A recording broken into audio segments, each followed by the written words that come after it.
All right, thanks, Lacey. And yeah, we're here for our actually first of 2 to 3 meetings around the budget, and really excited about talking about this on a high level. And good to see Carmen in the mix.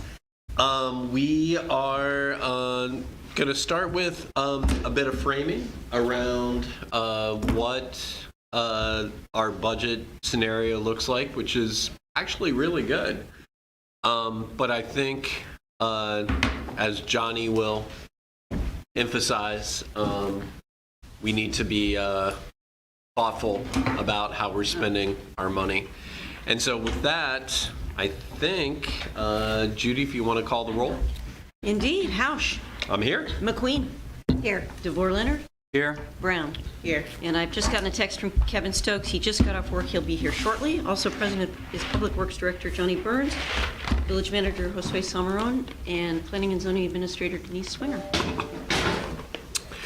So I guess I want to say a few things around framing, and then hand it over to Josue. One of those is that we have done a great job around budget. I'm really, excited that, as a village, we've been able to continue to deliver services in a way that is, beyond what I think most communities are able to do.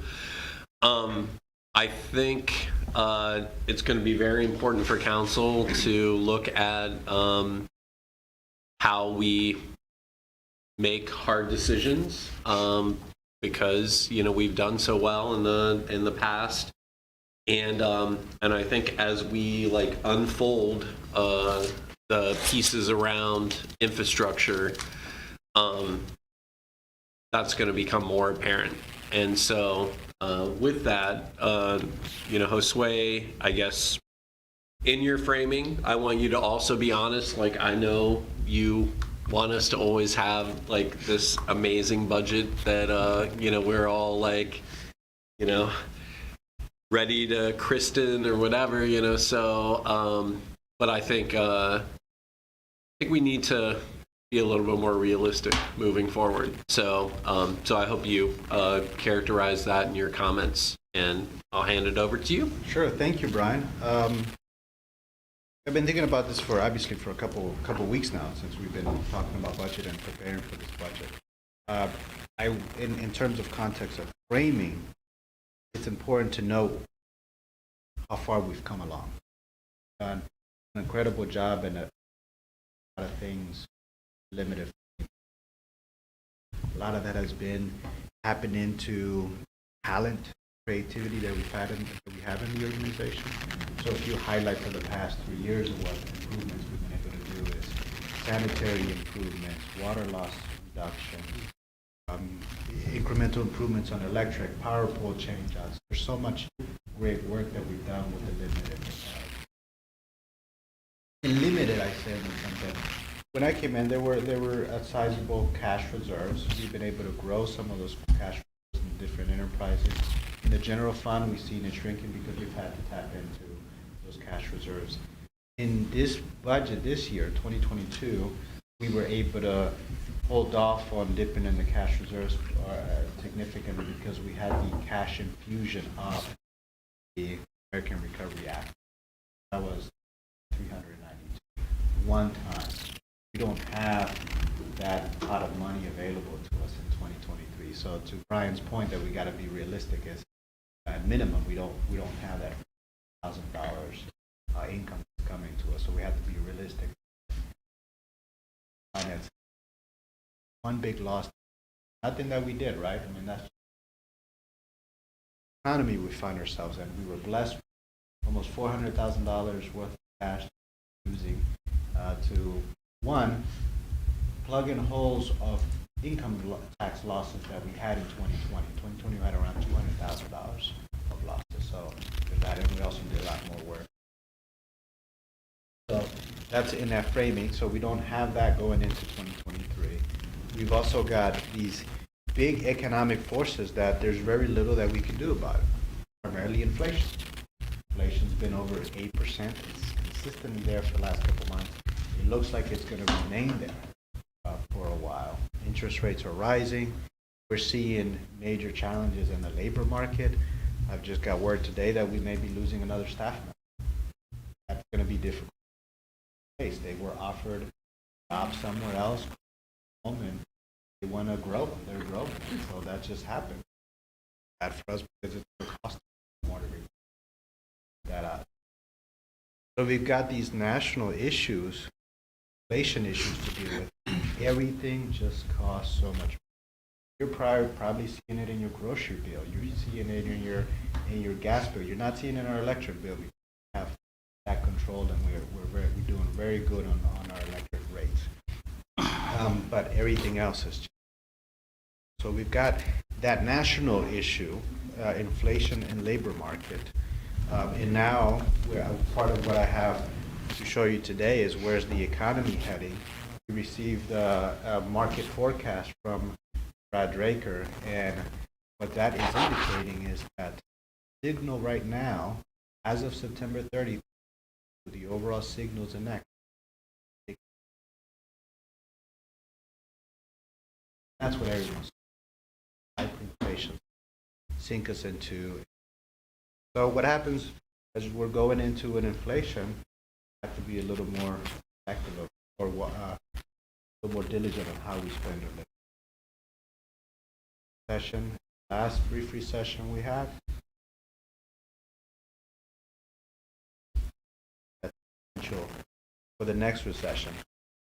Locally, how are we doing locally since we bounced back in 2020? Our income tax smoothed out in 2021. 2022, we've recovered, so we're back at that over $1.8 million in income taxes. So with the growth that we were seeing in Fresco, we thought we'd be at 1.9 million. The income, Fresco has hired what it was going to hire for the year. We don't see the big hiring push we saw earlier in part of the year, so where we are in income tax, we can count on for entering in 2023. All other big business, we haven't seen significant growth. So from an income tax perspective, I think that we've recovered from the pandemic hit in 2020, and I think that I hope that things are hold steady from an local income tax perspective. So that's what we're seeing locally. On that ties into the future income tax projections or revenue. You know, the biggest revenue swing that we could see or income, our property taxes are reliable in the sense that have fixed.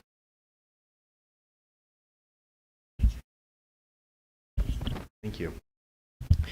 So the revenues that can swing are income tax revenues. Our property taxes were on fixed rate income taxes, which means that we're going to get the millage rate that is voted in. Whether property taxes go up or property values go up or go down, we get the same amount. So we don't anticipate much swing in the property taxes. So income taxes are what drives a lot of our revenue stream on the general fund, which is what primarily we're talking about. On the enterprises, which we're not slated to talk about the enterprises, but we have some control over that because we set the rates, we set the collections. What we don't have control over is some of those costs. At least with electric enterprise, this year, council approved us buying power all the way through 2025. So that's going to limit our exposure to the market, and that's a good thing. We know what our energy prices are going to be for the majority of our energy portfolio through 2025. So that market risk has already been planned for. What we've got are labor costs and other things that happen internally. For other enterprises, that being water and sewer collection, again, those are driven primarily by labor costs or personnel costs. The variable costs in there are chemical costs, which we're factoring in our 2023 budget, and those are due to market forces. Things are going up.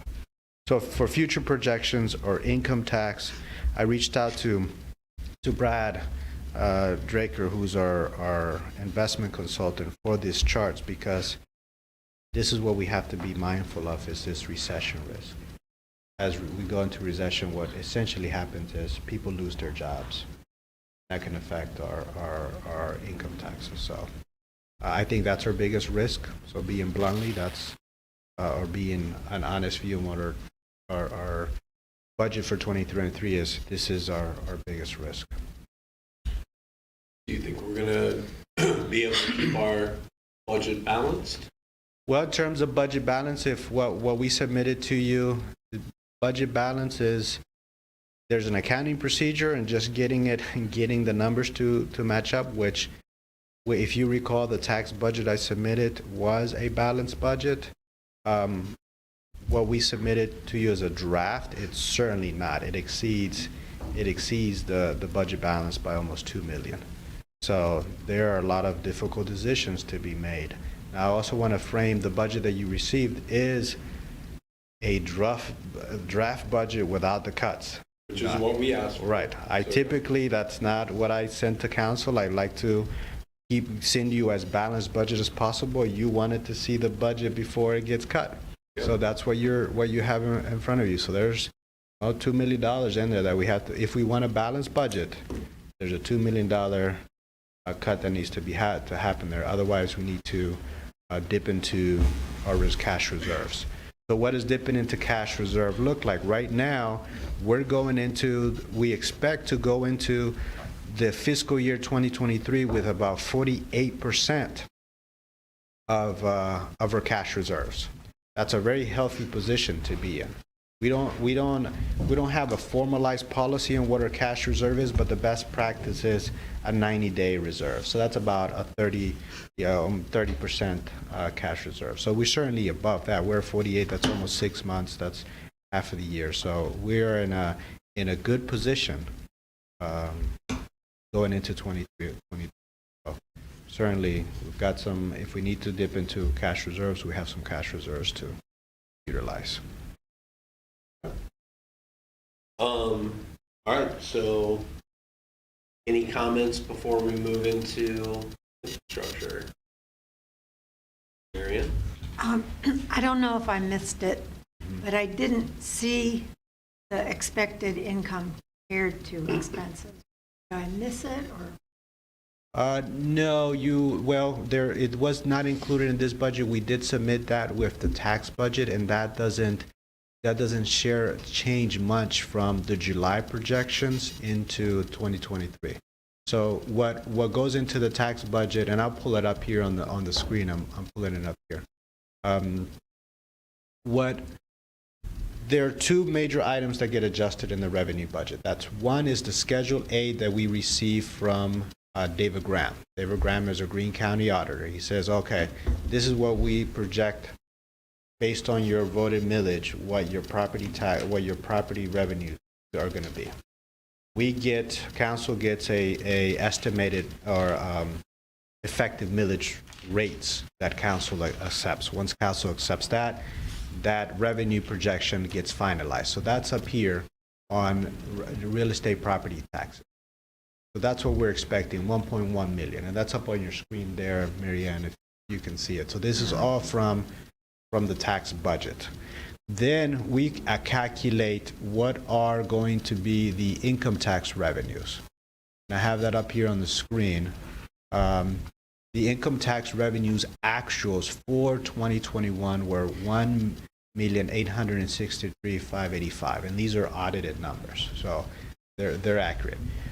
We put in some growth, and so we're expecting 1.9. We actually adjusted it to $1,950,000 in income tax revenues. That makes up the majority of our income tax revenue. There are a few other things that come in. We've got local government distribution at $120,000. We expect that other shared taxes and permits are going to bring in $137,000. We've got fines, licenses, and permits at $50,000. Miscellaneous income, which includes lodging tax income, at around we expect around $200,000. So that's rent, property sales, interest, and other other income. So that's our revenue budget. So in total, what we're looking at revenue is $3,797,185. How does that compare to our 2021 actual? In 2021, we received $3,683,165. That's our actual number, but we're projecting a growth of what the math difference there, 113,000 or 15,000. How does it compare to 2020? Well, 2022. In 2022 we're booking at 392,000, which is why you see a revenue of 3.9 million, almost 4 million expected for this year, because we have that 392 from American Rescue dollars. So, Marianne, does that answer your question? 3,797,000 is what we're projecting 2023 out of the general fund. Marion, do you mind if I ask a related question? Just so then, I don't remember what this document's called, but the one that was 5.568 million, that's when you talked about the $2 million difference, that's this one versus that, right? Yes. Okay. So right now, our estimated total budget, as you see in it right now, raw, is 5,500,629. What we're bringing in next year? No, this is the expenditure budget. Expenses. This is expenses. So Josue, just because you said you had this conversation with Brad Drager, Yeah. so following that conversation, are you, would you amend that projected income? Yes, certainly it'll be wise to be conservative on the revenue side. If we believe what the projections are, which I certainly want to believe the signals. Let me pull that chart back up. The overall signal is that we're going to be heading into a recession. So numbers to adjust for us would be our income tax. And lodging possibly as well. And possibly lodging tax, yeah. I think with what we saw with lodging tax, and I think that there were market forces that contributed to this, we expected the lodging taxes to take big hits in 2020 and 2021, but the money came in. There were, I think, shows in the cornfield that were going on that contributed to that. We did have a big transient guest lodging provider close up. That we saw those numbers reflected. That was property right here on Railroad Street. Was a Airbnb that closed up. But at the end of the day, that's 3,000. Yeah, it's small amounts, right? Yeah. Okay. I want to move into infrastructure unless there are other questions. Okay. Oh yeah, go ahead. Sorry, and I know you sent the agenda before. So do you mind just sort of talking through, Brian, so at what point, so obviously we just heard there's a $2 million gap, and I want to reiterate what Brian said, that we asked for this. Josue didn't want to do this. We're asking to do it so that we can see and we can understand how our expenses, following the council staff retreat, how the costs that we're suggesting are impacting the things that staff is interested in doing too. So just to reiterate that, it's not your fault that this isn't matching up. But Brian, when in here are you imagining we're getting into, or is it today, or is it the next time, of starting to kind of get into which of these $2 million of things are recommendations? How would you prioritize cutting things to get into a balanced range? So it is the next time. That being said, we should be sending those signals to Josue and Johnnie and today. Okay. So yeah. So but our next meeting on the 2nd, November 2nd, right? Is where we're going to have to make difficult decisions. So so today I think we're trying to really understand what we want to do, especially around infrastructure. But yeah, that's what we should definitely be letting folks know, and that also involves public safety budget and, you know, some of the other like areas where I expect we're going to have difficult conversations. So, yeah, great question. Thank you. I do have another question. Yes. When you're talking about infrastructure, I was assuming that there would be things for sewer, water, electric, capital improvement stuff. And I don't think I saw them. I mean, I see street, parks. Am I missing or what? We didn't submit it as general revenue. This is general fund. This is looking at general fund. There are capital expenditures Oh, that happen okay. out of electric, which is the 601 fund, and that has to be supported by that enterprise.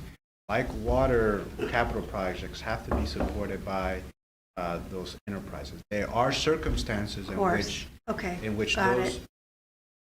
Got it. Good. Please finish. Don't mind. I'm interested in you finish this. Okay, so there are circumstances under which they say the water enterprise cannot support all of its capital needs. So a good example is we got EPA requirements to change all lead pipes and galvanized pipes out of our system. So EPA considers galvanized water lines as lead pipes. So we're going to reach a point where the water enterprise cannot support the upgrades of those water lines. So we have to either finance and borrow money against the enterprise, or we're going to ask the general fund for contribution for this safety infrastructure. So we've got that $1.2 million money that we're going to replace water lines. Once we do the engineering for that, we move on to capital planning for the next water line. So we're still working on our map for the galvanized water lines and lead, well, anything that is considered lead lines. Once we finalize that process, we're going to have an idea of what all the water lines that we need to replace, and we'll move on to engineering to estimate that price point. John, did I miss anything? Well, we are mandated to let the EPA know by October 16th, 2024, every lead service, every lead line. That doesn't matter. It doesn't matter if it's on our side or on the household side. We have to notify them the conditions, and they're going to set a term of when it has to be replaced. So the deadline is October 16th, 2024. We have to have it all documented. And that's not just a best guess, that is documenting. So therefore, you know, that's less than a year and a half away, and that's a lot of work because we got to touch 2,000 services, we got to inspect 2,000 homes. So we not only have to document it, we have to have it remediated? We have to have No, a plan. no. We have to have a plan. Documented. Okay, a plan. Okay. But documented meaning the team has to physically inspect all the lines and verify what is galvanized and what is not. And then part of what we're submitting is not just documentation, but what are we going to do? And the EPA will issue us whatever mandate directive by when we have to replace all those lines. But I think, you know, Mary Ann, your question is on point, which is the goal for today, which maybe we're not going to be able to meet, is understanding what the price tags are on these infrastructure projects. And if we're not there yet, then... I'm there. Okay, all We right. just didn't submit them. Okay, Yeah. and, Yeah, and so related to that is, you know, some of these like, you know, issues around what we need to do with, you know, the pipes, for example. I think council needs to know, number one, what's the total price tag? Number two, what we can do year on year, because, I mean, you know, Johnny, you've talked about this. I mean, we can't do everything like, you know, next year. That's the goal this year with this, you know, budget conversation. And that's, I think, where we also think about what room we have for other things. So I think that's really important. So, yeah. Okay, well, I have one Yeah. more question. Yes. Sort of overarching question. Given what I've heard you say, Johnny, about the deterioration of our infrastructure, it seems like, and that council said we're going to prioritize that. Does that mean that not only we should be looking at $2 million cut, but even more so that we can move some money from the general fund into the enterprise funds that are in need? Or are we going to be looking at those enterprise needs as getting bonds or, going into debt in some way to do the enterprise capital improvements? Or It's a combination of all those things you say. We have to look at where we can cut and where we prioritize investments. We also have to consider bonds as a way to financing some of the work. Okay, so I think we should put a pin in that question, but I think it's a really good one. Yeah. Gavin? I think the micro level question of that macro. So the example that you gave around the lead pipe stuff. So it's not going to be able to be covered by the cost of the enterprise, right? I don't know that yet. Okay. I don't know. So, okay, let me ask you a different way. Are there any things? I can tell you no, it's not going to be covered. Okay, so then But is we that have- in? We have a period, we have a runway Yeah. to plan. Okay, Yeah. and so basically, are there any of the things that might cost more than the enterprises can cover that are listed in any of these budgets? No? Not for the enterprises. No. That, all you're seeing today, all that was submitted is just from general revenue. I have all the other ones up on my screen. I'd just give you, sewer over the next 10 years is $10,552,731.64. Now, Is this something that we can get? Can we share this? We can, we're trying to stay on how we break up the budget discussion. So general funds 202, 204, and 306. Those are the ones that are funded through general fund transfers. These other funds are funded, capitals are funded through the enterprises. If we have a shortfall, something that is public safety related, that can be funded, general fund supports those activities. Okay. So that's why these are not included here. These are primarily focused on general fund activities. I totally appreciate that, and if the answer to Marianne's question is, it's probably gonna be all of the above, meaning including the general fund, then we gotta know the whole picture. So that'd be great if you could share it, thank you. I get it won't happen right now, but Yeah. for the next one, cool. But yeah, that's a good transition into the next piece. And so, and I think, just to be clear, these are the questions that are gonna dictate what we do on, is it the 1st or the 2nd? Second. Okay, it is November 2nd. Yeah, I mean, so, Sure. these are the things that the team needs to know that we need for that next meeting. So, so I'm gonna pass it back to you guys. Okay, sorry, one Yeah. last. So just process-wise, when you said, if we're hearing something where we're like, we really don't like that, or we really feel adamant about that, you want us to like kind of give you a high sign so that you're getting some feedback, even though we're not Right, doing so the we're not- cutting right now? Is that what I'm Yeah, hearing? exactly, because we don't wanna do what we did last year, which is just like, hey, we wanna add this 60,000 and this whatever. So we're trying to avoid that, so, yes.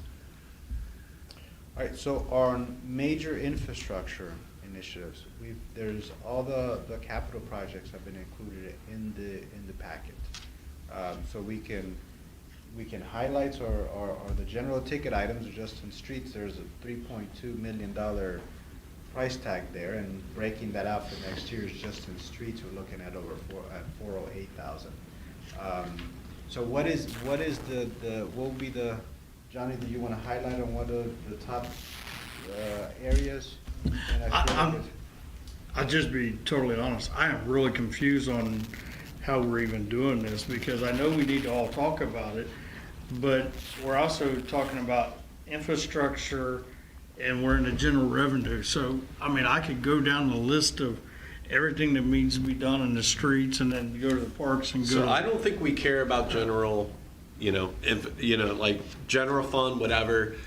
What we want to understand in this meeting is how we're going to get, the job done so that we can respond to some of the things that you've talked about, related to like infill or like not doing that and whatnot. So I would not worry about like, where it's coming from the budget. And I would think more about like, how do we make decisions about how we, kind of accomplish those goals?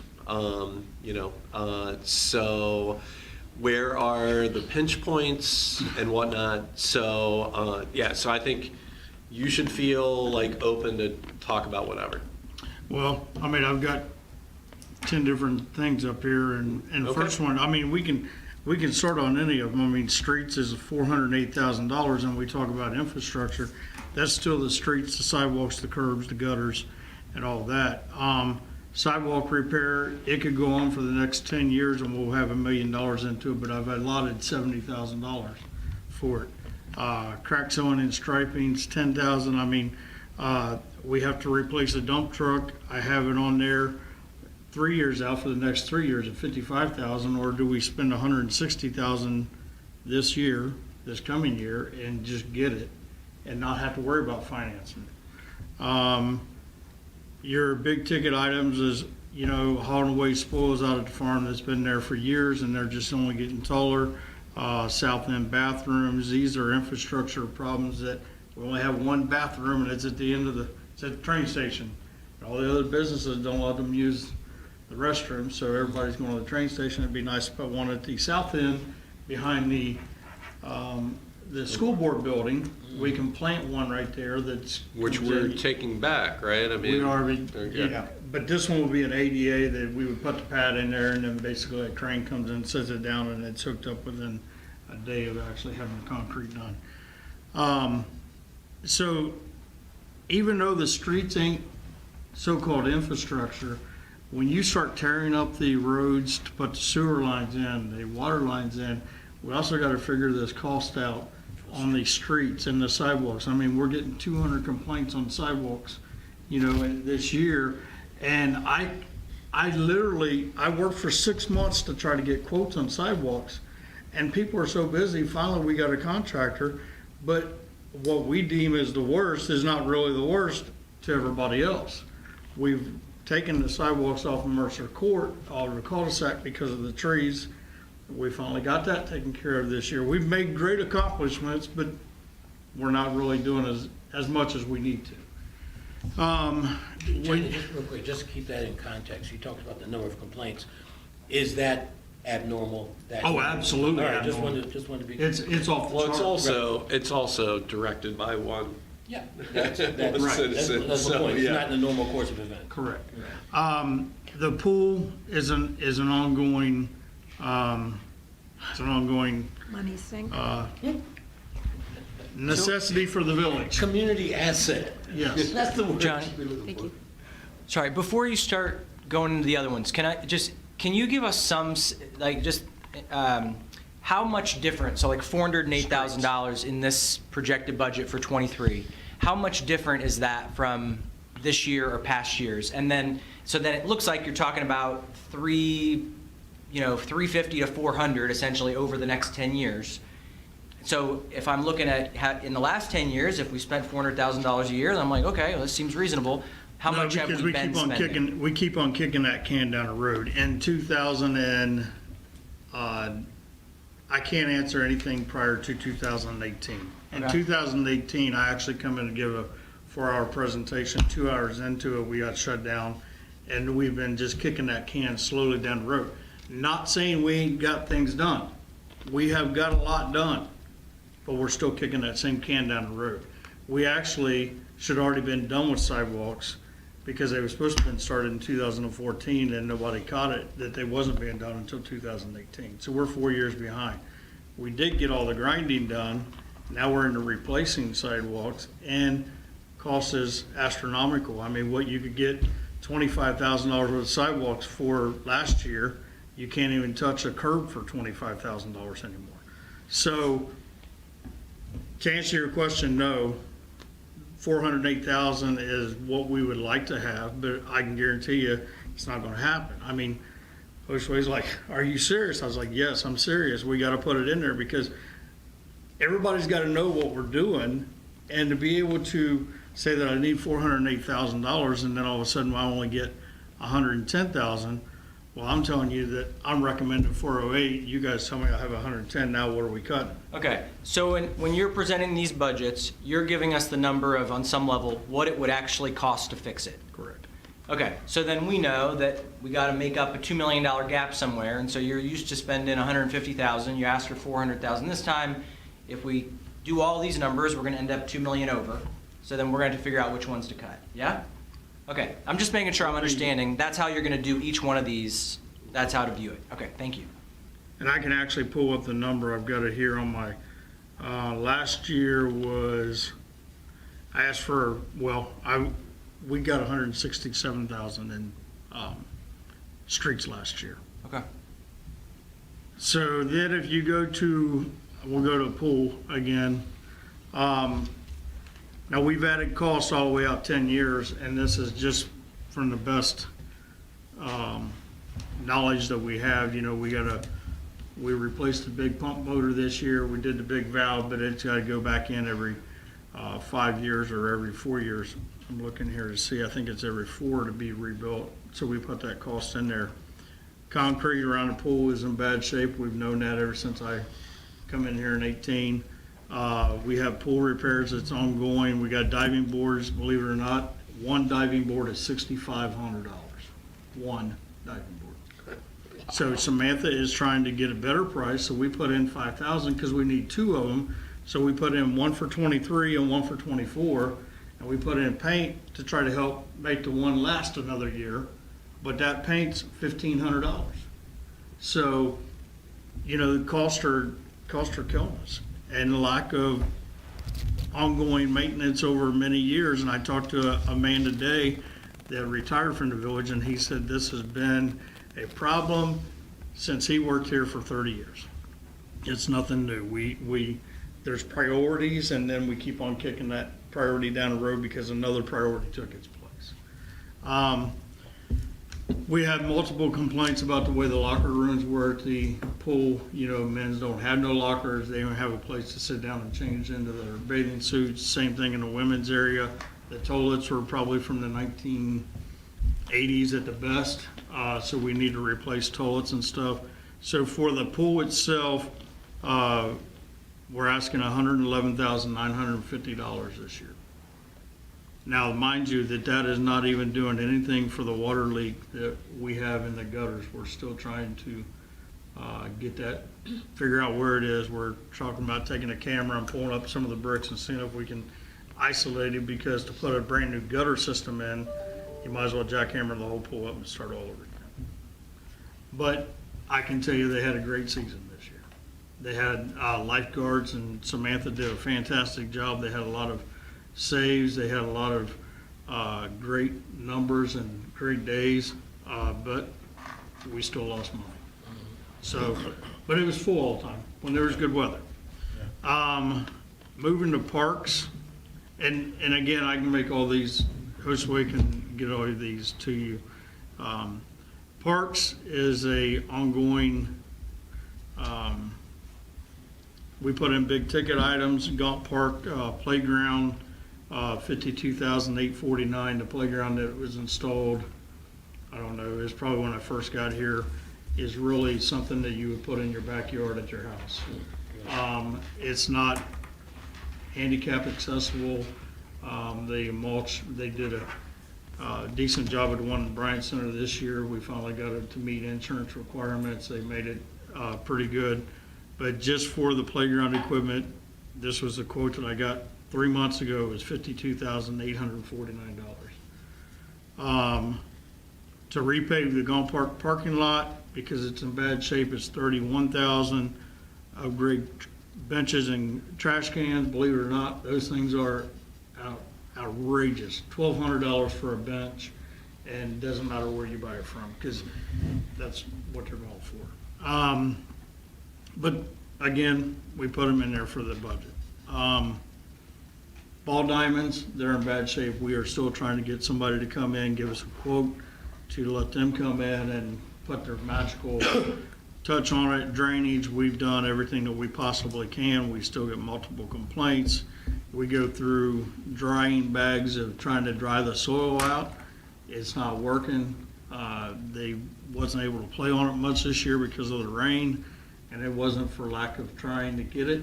So that what happens then is we are actually spending all day, 2-3 days at a time, with a staff of 4, trying to get the ball diamonds to work, and then it rains an hour before the ball game, and we've wasted all of our time and effort. So we're trying to figure out how to get it to drain. It's at the lowest point of Gaunt Park that you can possibly get, so where's all the water going? So we have called an expert in. He's done some fields around. We're waiting on him to give us his recommendation. But in the meantime, we have fence and backstops and no dugouts. And the fence and the backstops need to be replaced immediately. We got big gouges in them from the people slid right down the hill. They've actually kicked the fence in because they haven't stopped. You know, normally you jump off the sled, but That's the backstop. it's a backstop, right? Not a fence. So, Brian, I know a couple years ago you were really advocating for folks that would use the fields and whatnot to, you know, help That's support. exactly my note, yep. Are we, I know the revenue we would get from that. I have sent We have 2 sent those. invoices, Yes. and they have never been paid. We've got outstanding invoices with the school, so Mm. we're gonna move to collect before the end of the year. Mhm. I mean, move to collect, not telling them to go. We're gonna ask them nicely, write us a check for the outstanding invoice. Yeah. Okay. I mean, yeah, I've got to, you know, I mean, with these expenses that I'm hearing about, you know, I think we've got to have those users, you know, so I don't know, to me, a theme for this budget session is, I'm planning to like advocate to cut. And, you know, when we get to commissions and council budget, so if these folks aren't, you know, willing to, you know, contribute, then I'm not sure that we should, you know, continue to finance that. I think similarly, you know, when I look at like things like the parking lot, I mean, we've got people that love the dog park, and I think we should, you know, we should lead a campaign to support some of those things. Let yeah. me ask you a question. We can lead that support, but what happens when somebody falls in a pothole and breaks their leg, or something else happens?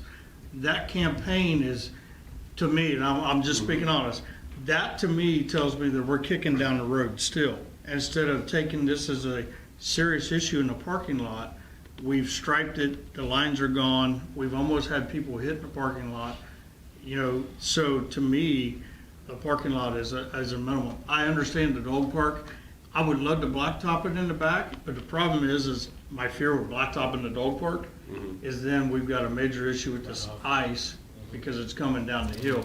But for the Gaunt Park, man, the apron's tore up. We're trying to get it replaced this year, and there is no. I tried to silk coat it to make it last, and it's bad shape. Yeah, I mean, I think that's a good point. I guess, I think, and we can pull Amy in on this, that, I mean, we can't be liable for like, you know, everything. And Right. so I don't know, you know, but I think that's a great, you know, pushback point.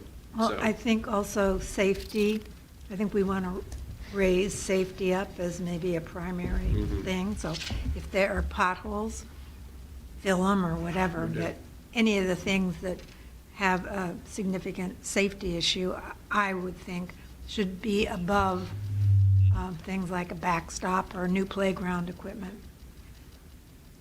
yeah, and before you say that, I also think the fact that we have the only public pool in the county is a great ask for Greene County, who is still sitting on a ton of money. So, so I want to explore that option. Go ahead. So, I think like the idea of, hey, let's fill in the potholes, and then there's like, a dugout, and I have some baseball dad friends that are probably gonna be really upset with me for saying this, but like that to me feels like it's a different kind of level of category. So I'll just say the thing that would be super helpful for me is like essentially like coding these things as like which of these things, because I feel like I'm going to largely trust your judgment on this, like which of these things are, whether it's, I don't know if it's a safety category, and then which are, I'm not sure exactly what the right split would be. To me, maybe it's just ABC, needs to be done now, or what do you call them, the RDNs, right? RDNs. It's an RDN, or it's a want to do this over the next 5 years, and this would be a great quality of life improvement, but is not, going to make isn't a cost or a safety issue, right? So that we can then put these things into context and in perspective. So I don't know, obviously it doesn't make sense to do it right now, but that's the kind of thing where like over this next week, if that would be possible to do some kind of prioritization, because otherwise we're going to do that together? I mean, that just sounds really, really hard to do. Another thing, which is what you started, I think, is if we see something that maybe there could be grant funding from, or we could get volunteers to do, because volunteers is one thing we're talking about, and like doing dugout, I mean, there are some of these things that probably could be done by volunteers, skilled volunteers. And I understand we're in budget. I understand we're all talking openly. But nobody from council's side received all the multiple complaints and the Facebook bashing, and they go into the paper and this and that over the way that the fields look, the way that the backstops don't work, the way that people get injured. Oh, I got, You get it too? yeah. So, I mean, that's what I'm looking at too, is because it looks bad on Public Works and it looks bad on the village because they don't think we give a crap about it. So when I say, yeah, it's a priority, it's not only a priority, but we also got safety issues with a new fence or with a dugout to get the kids from the baseball. Do I think the schools need to help? Absolutely. Samantha does a great job of making sure they collect the funds for the stuff that she puts in there. We've had it rented out a couple of times. We've turned down a couple of cricket leagues because they wanted it 7 days a week and we couldn't do that. So there is ways to do it. We're just, they look at it and they're like, yeah, not interested, not the way that it looks. So. Cricket? Cricket. But that- Absolutely. Well, From I mean, Columbus. honestly, if we don't get that support, then let's just close those fields. I mean, I don't know. I mean, I think we've talked about this for 3 years now. Absolutely. So, Has that ship sailed on the cricket? Yeah, because they went to Greene County, and Greene County put the money in, they're going to Trebine Road. wow. Okay, well, let's move Okay, into other. so we'll go to, where do you want to go, Josue? Okay, we'll go to electric. I'll put that one, that's because we're out of general. No, we have facilities, I'm sorry, let me go to facilities. Facilities is the Bryant Center, and the other one that I need to do is, I need to pull it up for capital. Speaking of facilities, I know this pottery replacement, it was another village-owned property that was used by groups, and that was another. Which I think has gone well, right? I mean, they're paying their rent. They're paying their rent, Yeah, Okay. I mean, so yeah, I mean, we have a model that, yeah. And they're taking care of all their minor maintenance on the inside. Good. We got the wall fixed, we got the roof coated, we got to do the roof again next year, but it's worked out. It's Nice. good. Excellent, thank you. Bryant Center, we have the windows. The reason why I'm asking, because November 2nd, they're in here replacing, November 1st and 2nd, they're replacing these windows in here. That's why we have Paige in the other room for the presentation, but we're in here that night. I'm assuming they're going to be done, because you were It early. should be, Yeah. yes, okay. And so, to replace the windows, we're doing them at $30,000 increments. So this year, it's the Bryant Center, or the chambers, and then it would be the next 8 or 10 windows, and then mine and Josue's is like in 25, and then the dance room, we're doing them in small increments. And this particular project has been our way to maintain, keeping up with maintenance of the building, improving the energy efficiency of the building. So we don't have the capital all at once to do it. We do it in small sections, so staying ahead of it. John, thank you, Josue. And I think, Johnny, you probably spoke to this during this meeting, but that approach of, I don't know, all the 30s add up to, let's say 240, whatever. That's a nice number.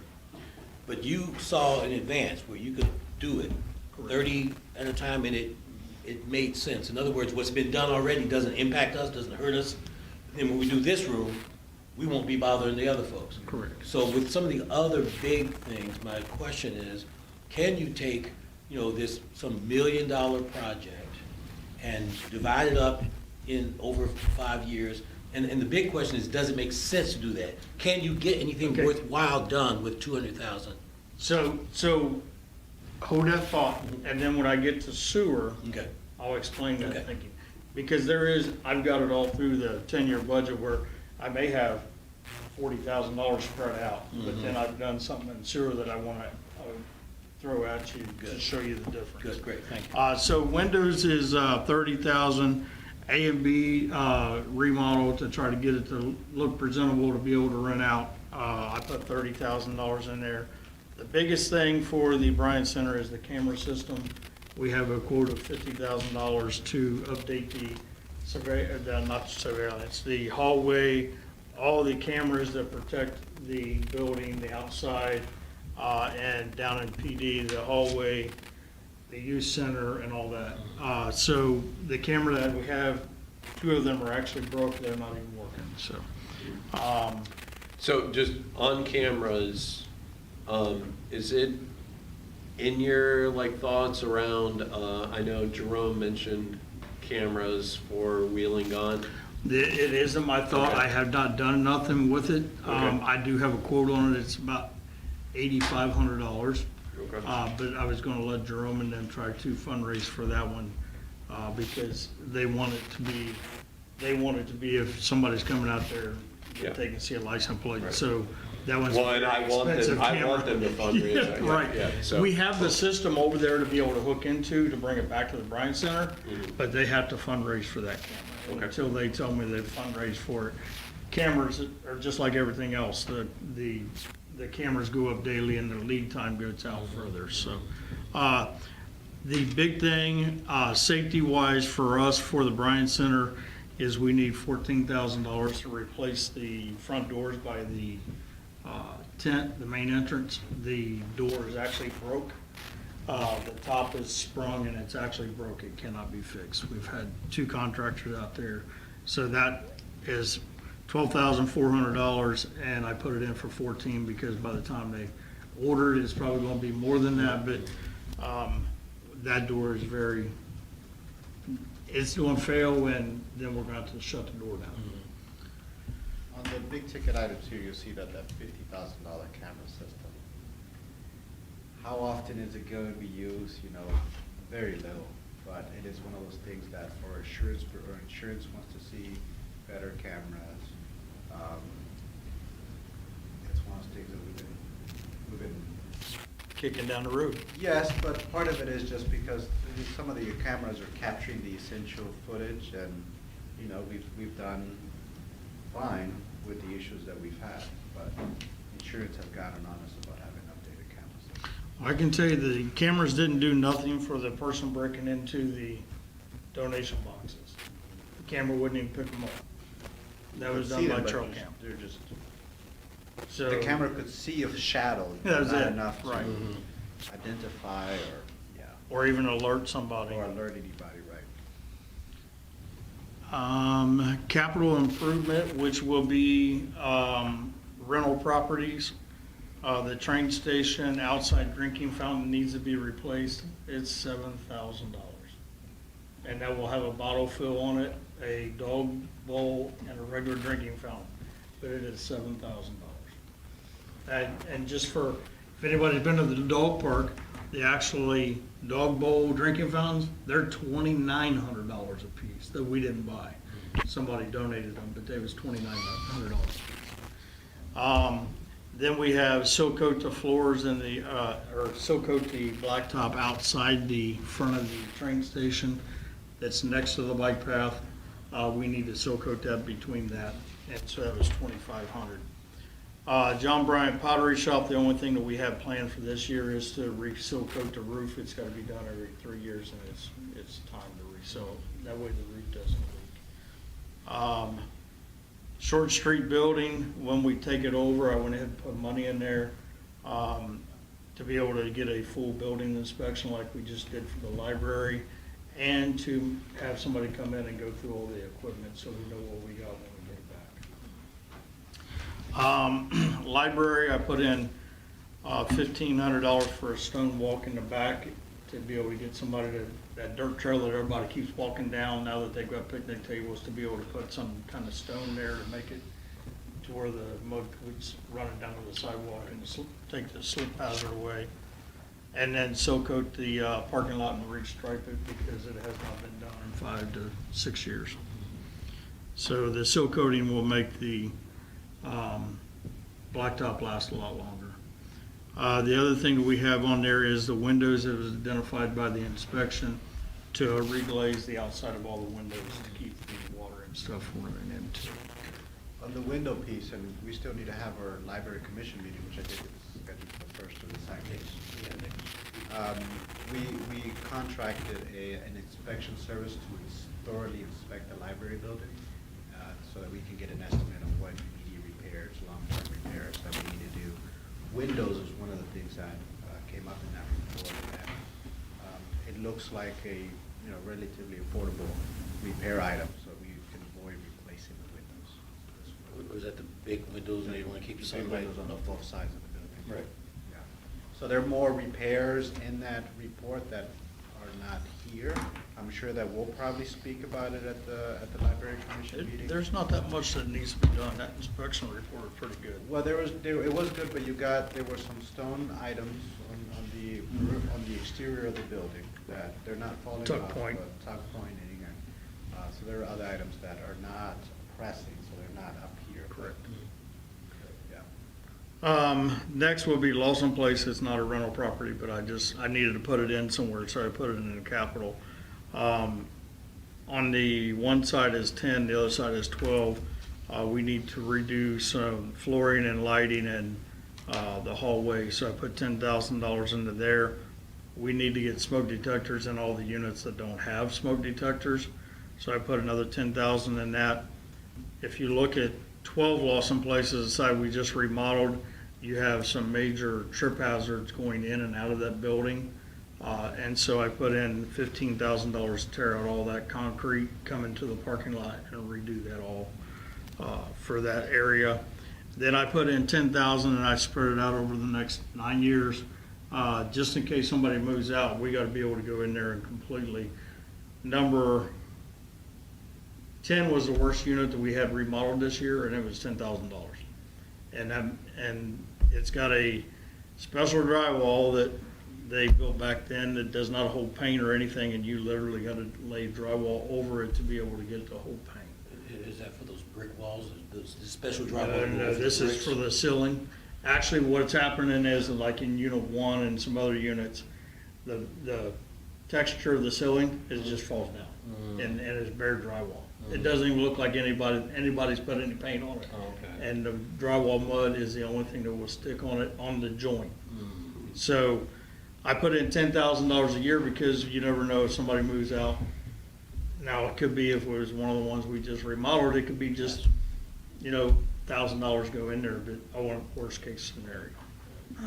I would like to see a pro forma for Lawson Place, like a 5-year pro forma that shows income and expenses, how much money we put in, and is there a place where our income is going to match expenses, or maybe it already is, but just seeing expenses isn't that helpful to me. Yeah, we ran it this year, and we talked about it last week. Right now, with fully occupied units, we're looking at $120,000 in revenues at the average rent of $630. with all these items, all this capital, it puts it at 160, so there's some cuts that we need to do going into next year. But outside of these capital project items, the property financially supports itself. So I'm talking about like a written pro forma I that can shows. we'll get you the spreadsheet. Yeah, we can put it in the manager's report for November 7th. Since we're taking a pause, library has always been a challenge for me, and I'd like to hear you guys discuss at the next meeting some kind of matching support. Again, I mean, there's county money, and they don't love giving it to Yellow Springs, but they would give it to the library. So, yeah, I'd like to see, some contribution there. And I think it has something to do with the lease agreement that they sent us. It was over a tree.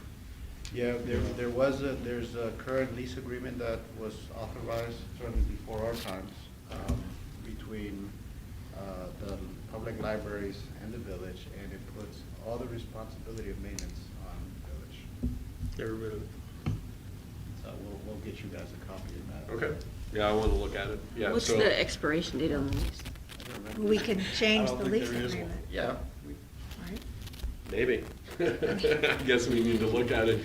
But anyway, I mean, I think, Carl would definitely be able to get money. So, in ways that we can't. So, I'd like to, because I love the idea of addressing that, but. Just to, Brian, great idea. I would just say I'm not giving excuses before the ask happens, but that well has at least been tapped once because the Xenia Library is paying revolving, we fully revolving. Right. It's like a $6 million. Well, we're talking about $40,000. I mean, it's not much. I hear what you're saying. So, yep. Okay. Yeah. I'll back up. Now, what I'm talking about today is just a 23 need. So in your spare time, and I know you guys got a lot of it just like I do, if you could really look at over the next 10 years, because we're adding to this thing constantly. And so when you look at things, just look out, because like the next thing is going to be at the library is next year, it's the ADA requirements for the door is going to be changed. So you got a front and back door, and we put, I think, $1,400 into it last year, just making it work.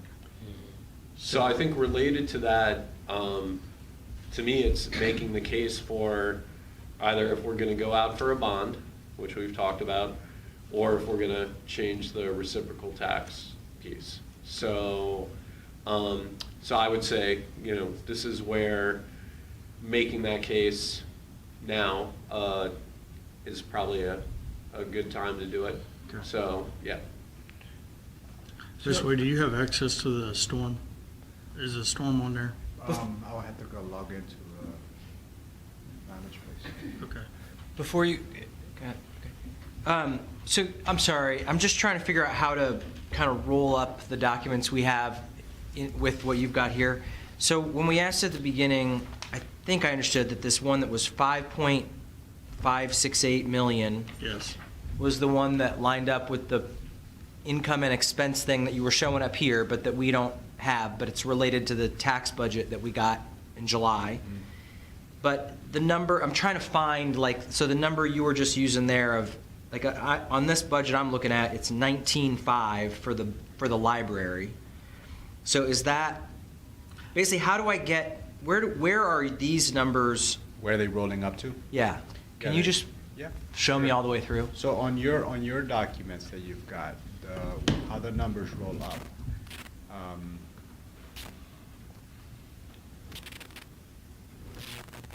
I'll start at the summary level. Summary level is, okay, these are the transfers.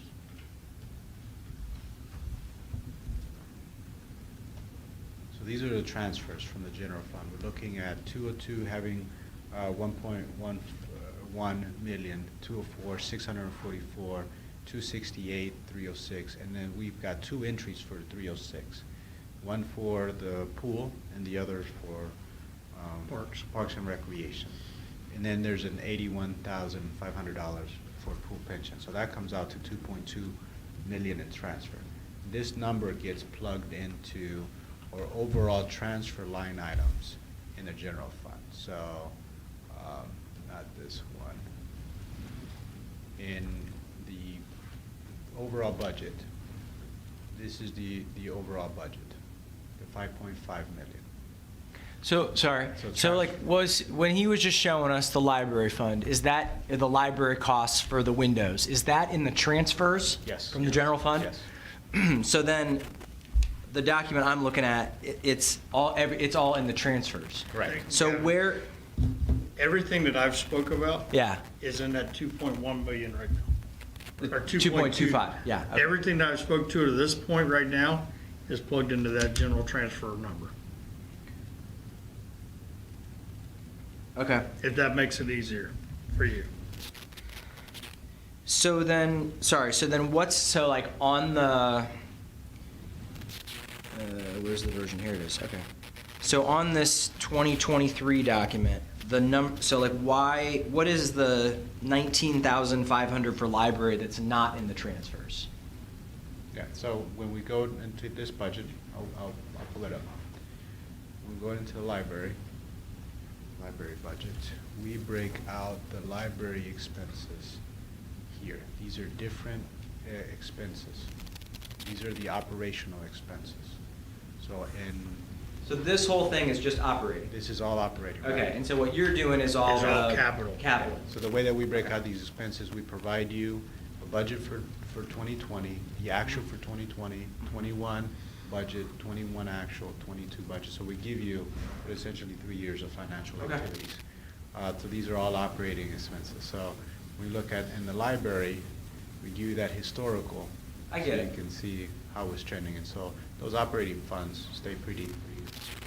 Okay, so then when I'm looking at the 2023 operating, my guess is then that most of these numbers on the right side of the proposed 23 numbers are going to be, I mean, I guess, so I can compare those to 22, but most of these are pretty steady, because this is just, you're saying this is operating. This is operating. Correct. So when you're showing me whatever the number was, 5.5, and saying it's 2 million over, the problem is in the transfers. Correct. So if I want to figure out where to find the 2 million, it's to go through each of these things one by one and figure out, okay, so that's why I want you to prioritize them. Because I want to figure out, because I'm looking at that, some of that stuff going, and then there's other stuff I'm going, okay, that matters. And what I really want to get to is the stuff we're not getting to tonight, right? Because none of this matters for zoning, right?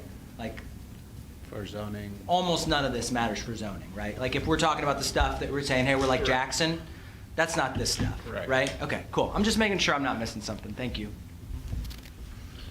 Okay, so we can go, let's go to electric. I'm sorry, let's go to All storm. right, so I'm here, Johnny. It's- Remind me what folder is? Are you in Public Works? I am in It's Public in the Works. capital, Capital. right there, down a little bit, right there. Go to storm. So we have a list of priority projects, but we haven't put no dollars to it except for one, because we don't have no revenue in there. So all this right here would come out of streets, which would make that 2-point-something million a lot more to address any storm. Now, for storm, we're projecting a revenue of 100,000 for stormwater enterprise, the storm fees in 2023. Now, that's gonna trickle in, and as that Right. money is coming in, as soon as we have enough accumulated for those projects. High Street is the first one. I gave Brian a tour of how that pipe just sticks out of the ground. And that's how it was designed. It's just a pipe that dead ends in the ground, and there's, I don't know how many feet between that point and its next connection on Dale. 125. Yeah, so, you know, it would probably have been cheaper if whenever they put in the storm drain, they just put it in all the way, but But probably the High Street will actually be second, because during street fair, we had a collapsed Oh, yeah. storm. And so now we need to be able to try to slip line underneath Xenia Avenue when they come in to do ours, try to put it on that same sewer That way we're not digging up Xenia Avenue going all the way across because of the clay tile broke. We're going to repair the catch basin and attach to it, try to make a temporary repair, and then slip on it so we don't have to dig up Xenia Avenue. That's going to take forever. Yeah, that unfortunately is a new project that was not expected. Correct. And then, you know, we have a storm that runs down the whole length of Xenia Avenue. That's a pretty large storm that we're in the process of trying to get Fairborn or Xenia to help us camera to see how bad it is. So we can go to electric. Josue, if you want to click on electric up here. Now, mind you, all these projects are stuff that we have, staff has identified, but we have not received our electric study. So RDNs may be different from when the study comes in, because I've asked them for an RDN, I've asked them for a 5-year, and I've asked them for a 10-year. So we're going to see if our RDNs align with their RDNs.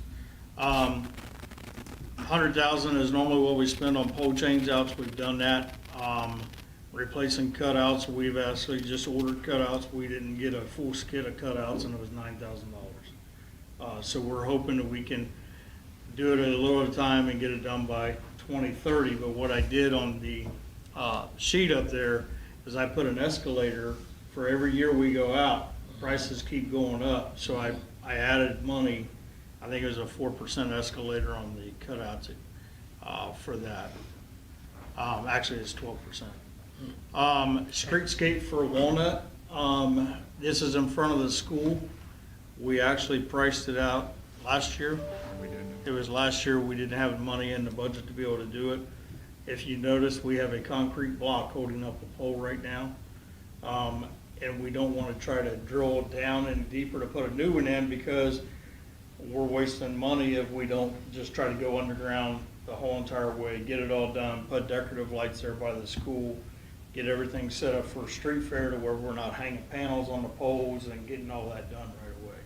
So The problem there is that those poles can't go deep enough to support themselves. There's, we have to have somebody come in and drill them for us. yeah, so there's some bedrock, there's some soil conditions It's or rock 3 feet, conditions.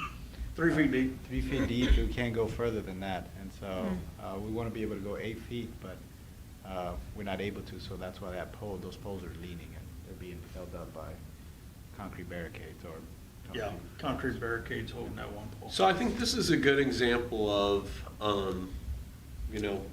total price tag versus what we can do. So if we entertained a bond, I mean, could we do this in the next year? I don't want to answer this because I don't have the study back. I Okay. think the study is going to absolutely shock everybody sitting in this room on how bad the electric. Even though we're a great electric department, we have great guys, great gals, and we make things happen. The infrastructure's so old that I think we're going to be shocked at what the data comes back. Okay, so I'd like you to think about that question Yes. because I agree. I think we're at a point where we could entertain, like, what's that total price tag? Correct. And if we have the capacity to do it now, that, Correct. we might be able to do that.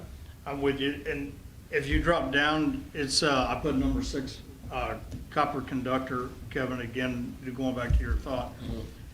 If we did it for the next 10 years, we wouldn't replace it with the staff that we got. And so we put $20,000, we threw an escalator in there because that's probably more than what the staff could handle because, we have 4 people that's doing 10 people's jobs.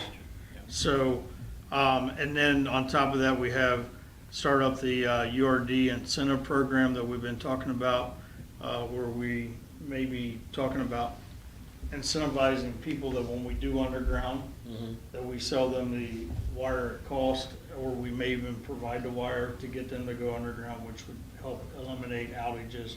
I know we're in your plat, and if this program was up and running right now, we could say, hey, you qualify, we'll give you the wire, we'll do this, and get everybody underground. I think that's a key initiative or project because I think it would help expedite the modernization of the grid. homeowners can be incentivized to make those upgrades on their end. Transformers are, So, hey, Johnny, yes, sorry, you just mentioned, like, we have 4 people doing 10 people's jobs. That reminds me. So when do we talk about staffing, or is staffing built in here at all? staffing is not built in. Okay. So what are we doing about that? So on the staffing side, that's part of the operating budget. We generally, when we do the general fund presentation, we say, hey, these are all the staff folks that are supported and how they're allocated across the departments. Unless we're making a change to the positions, we don't go itemize the positions. We're just carrying over existing positions. So is it fair to say, though, that that at least to some degree, the logic that he just shared would carry, meaning like if we did way more stuff, the idea that we're going to do way more stuff with the same number of people would be hard, right? Yes and no. There's some things that we do internally. So like, was it 2 years ago, there was the pole changeout plan, where we had pole changeouts broken out to what would be contracted out and what we would have our team do. And our team did power pole changeouts. So we managed the staff in a way that we could do some of the work to reduce the cost and still get at the number of pole changeouts we needed to get to. Do you remember the number of poles that we needed to? Well, when we first got here, we had 217 poles, 213 poles that was tested bad. And it took us almost 9 years to get that done. 70% of it was done by us. The other 30 was done by the contractor. But again, we had another qualified lineman. We had, weed wasn't as heavy into the water. We were trying to get things done, but you're talking a lot of work for short staff. I've said it since I've been here. I mean, this is all stuff that can be done, but I can tell you, we don't have enough staff to do our daily chores, our daily jobs. And then you throw all this on there, majority of this is gonna be contracted out because we don't have the capacity. Okay, which, can I just ask one more follow-up on this? So then, I'm just making sure I'm understanding what we're seeing. So what we're seeing is essentially the cost as though we had the person to manage doing the thing, and not any additional costs for staffing if that would be required. Or maybe you could do one more project, but if you're gonna do 40 more, then the likelihood that you'd be able to have management capacity to even get a contractor doing would be limited, right? So just to make sure, okay, and then the other part of this is, so did everybody do the budget this way? Meaning, like, is every department bringing us here's all the things that are wanted? Because it sounds like at least that's not happening on the operating staffing side. It's happening on sort of like a capital expense. So when we're looking at these budgets, is that the same way we should expect to see all these budgets? On your end, mostly. I'll show you what we go through on our end. I'll go back to the knowledge base. First step that we go into is estimate what are going to be the expenses that we know we can carry, which are primarily your wages, health, all your personnel expenses, which are made of wages, workers' comp, insurance premium, all those things. We estimate what that total cost is going to be, and we allocate it to departments. So in the 23,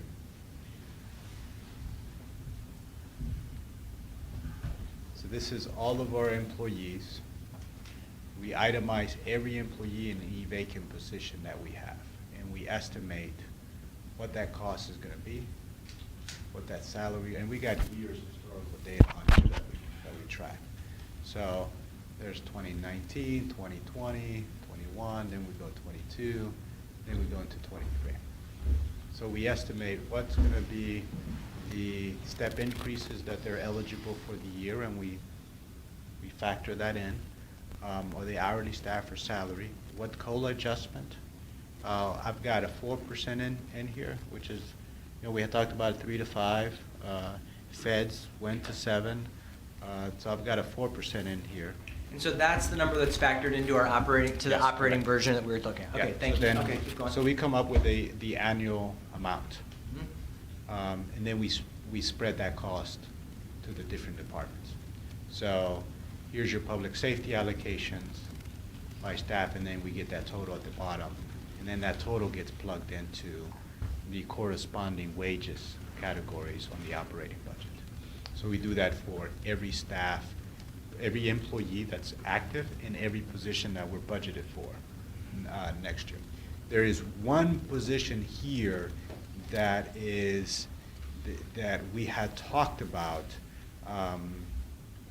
that is really a swap, and that is actually, I just happened to be here in the public safety, and that is that we had talked about creating this deputy chief position and giving up the sergeant position.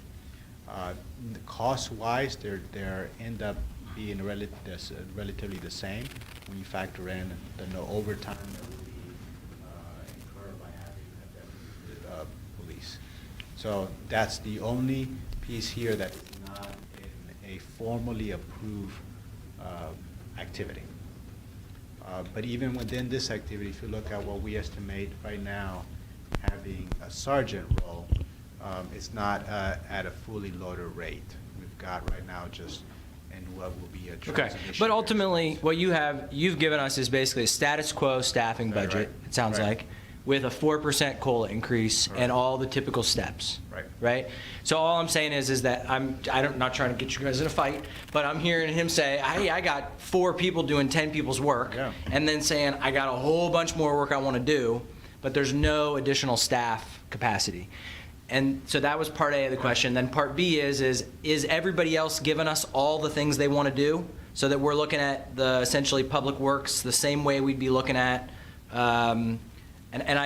I'm trying to figure out is, for instance, we've talked about housing, right? Yeah. Well, I'm not seeing anything for housing. So I'm wondering, like, well, do we want to spend some money on development costs, right? So If you're planning being and zoning, for conservative and example, he's yeah. being liberal, I got to know how to compare them. You see what I'm saying? Yep.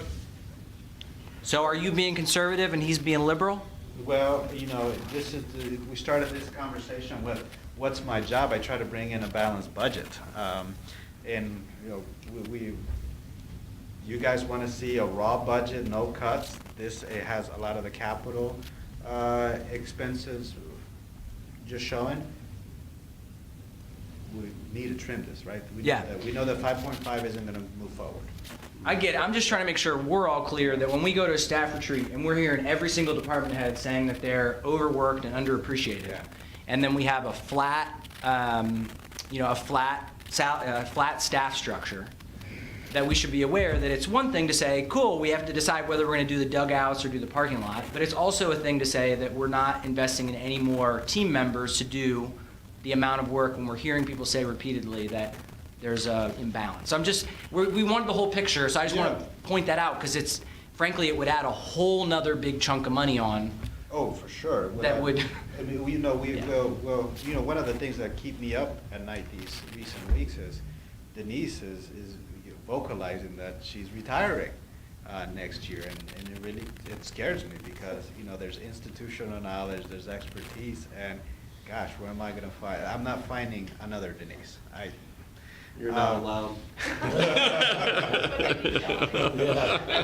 So we've been talking internally. Well, how do we ramp up to that capacity? We talked just over last week. We've been talking about, can we get someone in at the beginning of the year that can be trained so that we have a smooth transition? That is a staff allocation that we haven't put in, but we know that we're going to be hitting that pinch point in next year, and so we're now talking about it. And so in this iteration, it's not showing up, but it's something that we will need to do. There's other. Well, to flag that one. Yeah, so that's one I want to flag. Yeah, I that's would one that we're really letting- like to see that in our real budget. Yeah, so 'cause that's it's a one that we're huge letting issue. you know right now, that Cool. that's going to increase to our cost in planning and zoning, because we need to build that expertise. We're not going to get somebody off the street to replace Denise. That's just not happening, so we need to build up to it. The other thing that we need a policy decision on, or direction from council, is the over 100+ complaints that we're getting on sidewalks, public space encroachment, on historical hedges, and all these stuff that people are claiming. They're taking up a lot of staff time, and we're reaching that point where they're so many of them that to have a fair process, we need to start looking, investing into code enforcement and paying somebody what that's gonna be their job. I think policy-wise, we've looked to decriminalize as many things as we can. This is one where we're getting to the point where, the letters are nice, people still complain that I'm sending them angry letters or whatever they characterize my letters, but they only go so far. The next step is citations, and we need to. If Gavin would just take care of his flowers. But yeah, so anyway, yeah, go ahead. So, That's a transparency, that's an actual complaint that Yeah. we've got, so. It's been addressed. We have photographic proof. There is, actually, yeah. You don't So- want to talk to my wife about that. so I had a question that may sort of piggyback on what he was saying. When I was looking, I'm on page 8 of what we got, where it gives budget comparison to actuals, say like street maintenance and repair. So like the budget for 2020 was over $700,000. The actual was under $500,000. And if you go through, it's that same, quite a huge difference between what was budgeted and what was spent. So my question is part of that because there wasn't enough staff? Or is it because you figured out how to do it cheaper, or you just didn't do some? Well, tell me which line item you're looking at, I'm because, looking at, it's 1401, street maintenance and repair down at the bottom. She's looking at the cuts that was made. You just go across, Hold on. starting at 2020, 2021. So There's you're- quite a bit of difference between what was budgeted and what was spent, and I want to know how much of that was because there wasn't enough staff to do the work, or, If you're talking about 2020 and 2021, it was because our budget got cut due to COVID. during the year it got during the cut? year. Yeah, But, we- Mary Ann, I've said it to every one of you guys. We have a big city job with a small village staff. We do more things in this village than probably Cincinnati does with the 6,000 staff members they got. There's 4 people that do about, well, you got electric, water, maintenance, meter reading, GIS, locating. I mean, I could probably give you a breakdown, and it would blow your mind of what we do with 4 people in each department. And it's amazing, and then you got one person that does 10 other things, so we try to get the best price, absolutely. But what it comes down to is our budgets got cut during the pandemic, and we wasn't able to get things done. And some of it is we probably just ran out of time to get it done with the small staff that we got. I mean, we've taken on more things since I've been here since 2014 than we had when we first got here. I said if we would have went back 10 years prior to coming in 14, there was probably enough staff to do everything because there wasn't a lot of things being done. And I talked to a former employee and he said the same thing. There was no money to do anything. We have staff willing to do it, but right now what's happening is, to go back to Gavin's point, staff is being asked to do so much, and it's kind of self-inflicting because we want to do our best. We want our streets to look good. We want our electric to be sustainable. We want our water not to be in a water hole on Sundays fixing a water main break. We want it to all be good, but we don't have the staff, nor do we have the money. And if we had the money, we ain't got the staff, and if we got the staff, we ain't got the money. So given that right now, this budget has been submitted, at least for the activities, as what you would like. So my question is, given what we've been talking about with staff, what would you like in terms of staff? How many more staff do you think you would need to feel like you weren't having 4 people doing 10 people's job? I can tell you right offhand. The water plant, wastewater plant, once I get back to my 4, I'm good at the water and wastewater. But on the other hand, remember, we're also talking about a plat that's coming in So that staff is going to have to pick up another lift station. So we're adding that to them, but they can handle it. In the summertime, we do mainly mowing, and then we try to catch up on streets and sewer and stuff. So I'd like to have 2 more staff members in the street department, because understand, streets take care of streets, parks, building maintenance, sewer collection, camera work, locating, GISing, street signs, painting. I mean, so that's just a little list. I mean, I can keep on going. So 2 more in streets. And then on the electric side, I would like to have 1 more in the water side, and then I would like to have another lineman to be able to help do the water, the wastewater, the water, the distribution, the GISing, the electric, and a lot of these big projects we can't do, we have to hire out because we don't have it. So then I'll give you from my staff's point. Well, if we can hire it out, why can't they pay us and get more staff to do it? I could literally keep 4 linemen busy for many years to come, but we also gotta have that knowledge that we gotta have the money to be able to put into the system. But if we had 1 more lineman and we have 1 more water guy, that's just more things that they can tackle. Changing water hydrants out. I got $25,000 in for changing water hydrants out. When we got here, that was a contracted job. We change them out with staff. The problem is the hydrants were $2,000 when I got here. Hydrant now is $5,000. So we can only do 5 a year. Well, we've already done 5. We're done for the year. And now I can't even order them because I don't have the funds. So in January, when I order them, I may get them in June or July. Denise was with me today. We got a call. My lineman got a call. If I order 30 25 kVA transformers today, 70 weeks out. If matter of fact, he's ordering 350s, and Denise was at 30 weeks, we would see him in 30 weeks.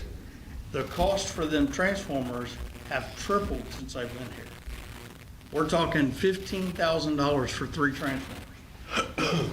So we have shot ourselves in the foot, so to speak, by pushing and going down the road, but we're not the only ones.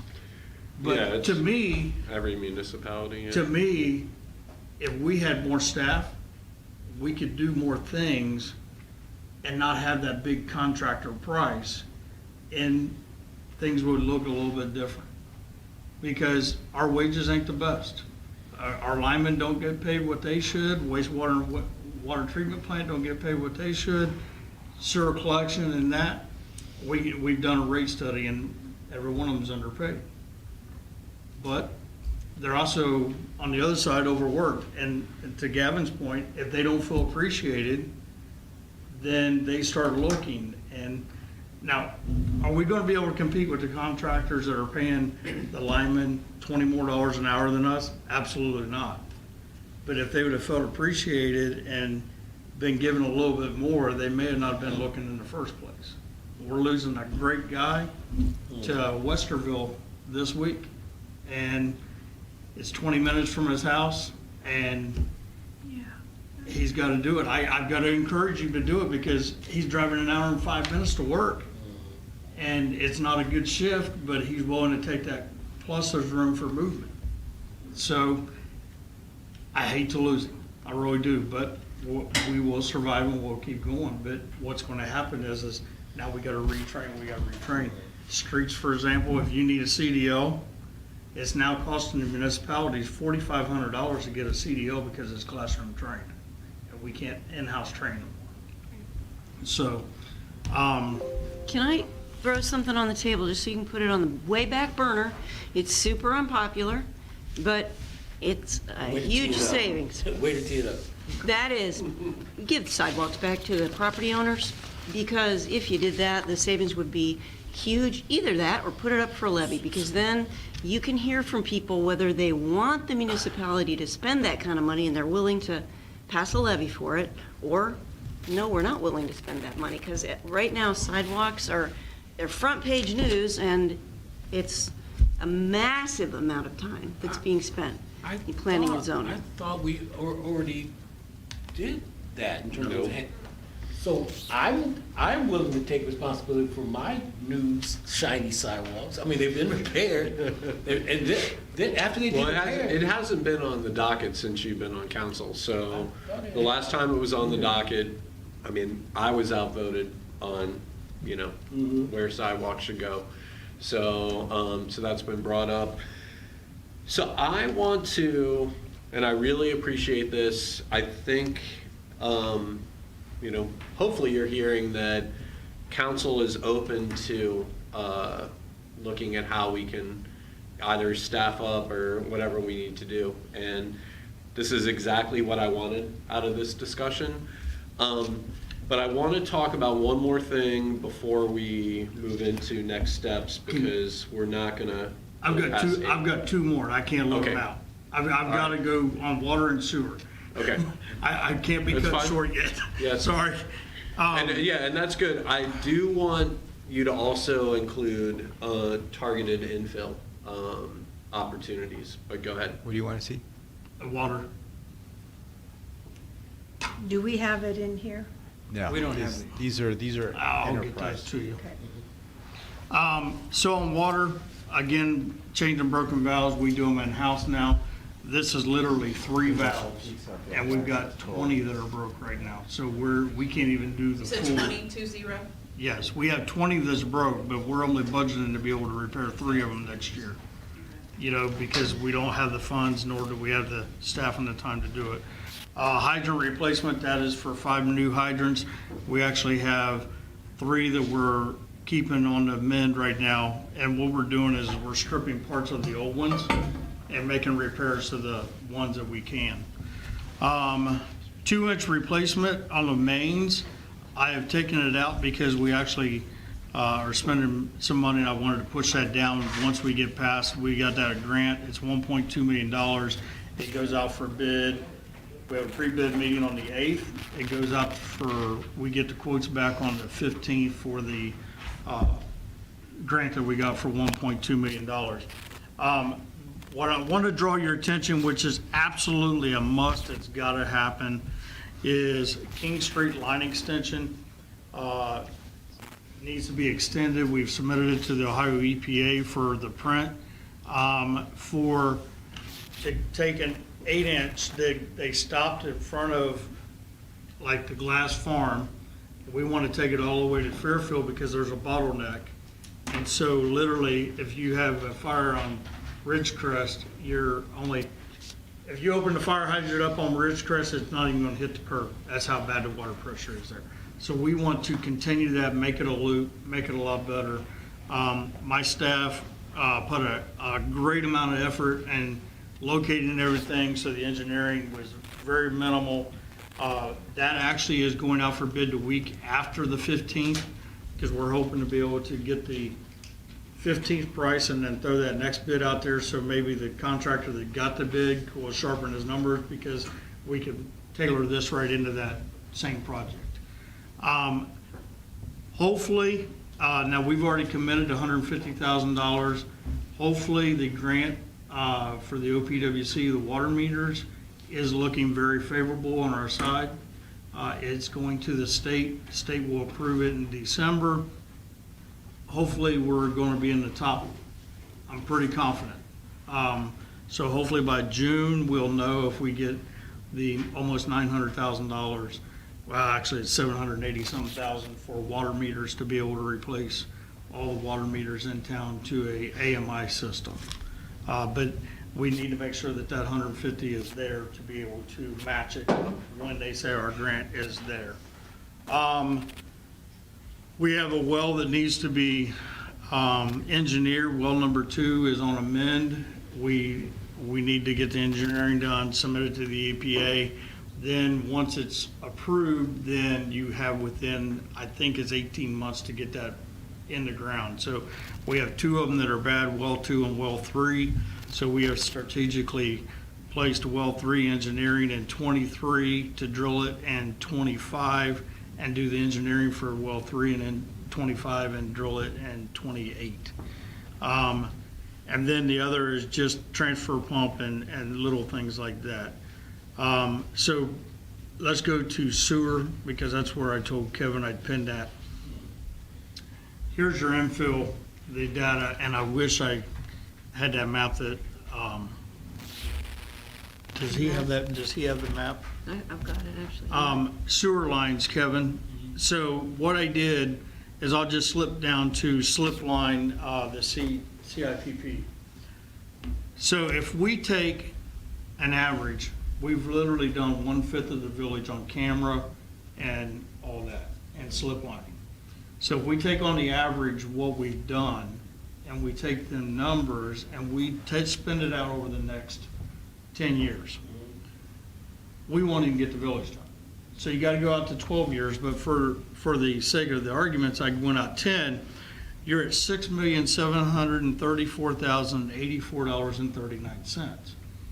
But if you say, well, hey, I've talked to HGAC and Insight, and they are talking about holding their price until June of '23 for us.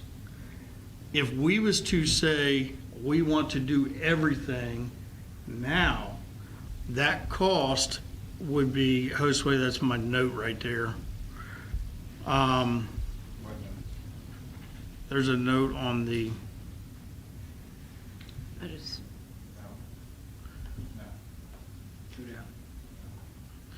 so if we take the total, if we was to do it all one time, the total would be $2,475,691, and you could be done, and then you're collecting your I&Is off the books, your sewer lines are all fixed, replaced, and we're starting from square one. Now we're dealing with the ones and twos that are 20 and 30 out. We're getting all that done, but if we spread it out over the next 10 years, we're still not done, and we're at almost 7 million. So if we was to bond, like you guys were talking about, and we bonded for $3.5 million to include the camera and the root control, you're done in a year and a half. And now we got 20 years to make sure that we're maintaining, make sure we're doing our job. And it's a cost savings at the end. But we gotta be able to have that bond, we gotta be able to have that. it's up, it just won't ship. Oh, It's also a cost savings immediately, because we're not having the infiltration. and absolutely, having it go absolutely. The through. I&I it gets eliminated or it gets to a minimal. So this is the system, the sewer lines, and all the colors, and I'll make sure that you guys have this, you may already have it. All the colors are represented, so let me go up here real fast. So if you look up here on Omar, this is what you just approved, all the red and the orange lines, that's what you just approved. Omar, Paxton area, that's $260,000 worth of work. So anything that is, let me see, anything that is dotted blue, which is not on yours, but it will show on another one. Anything that's dotted blue has already been done. And if you look at the map, it's very minimal. So, again, I think you bring up a great point, and it's kind of like what we're doing with the meters. If we was to say, okay, we want $30,000 for the next 15 years, by the time you get to year 5, you're outdated on technology. Actually, now the way it's going, year 3, you're outdated on technology. So it's best to take that chunk, invest it now, and reap the benefits and the savings and all of that going down further, because now you caught up, you're able to maintain, and you can start taking care of the ones and the twos and things like that. We have a force main that we have, Todd Van Lane has talked to me about many times. He repaired it about 15 years ago. He said, Johnny, you better get to looking at it because it's got a 90 in it. So we're going to try to go out with an RFP to see, because 70% of our sewage goes to the lift station. Well, you got to have that shut down. So now we got to figure out how to shut it down to be able to camera it and to clean it to be able to tell us how bad it really is. So I'm going to talk to the engineers and see how we can get that sent out. Community passes. Yes. I'll let you organize that. So Well, we're going to be talking that's a real about that fast in a minute. version. So, Yeah. but But the plan for the infill and this and that, maybe the bond is the answer, I don't know.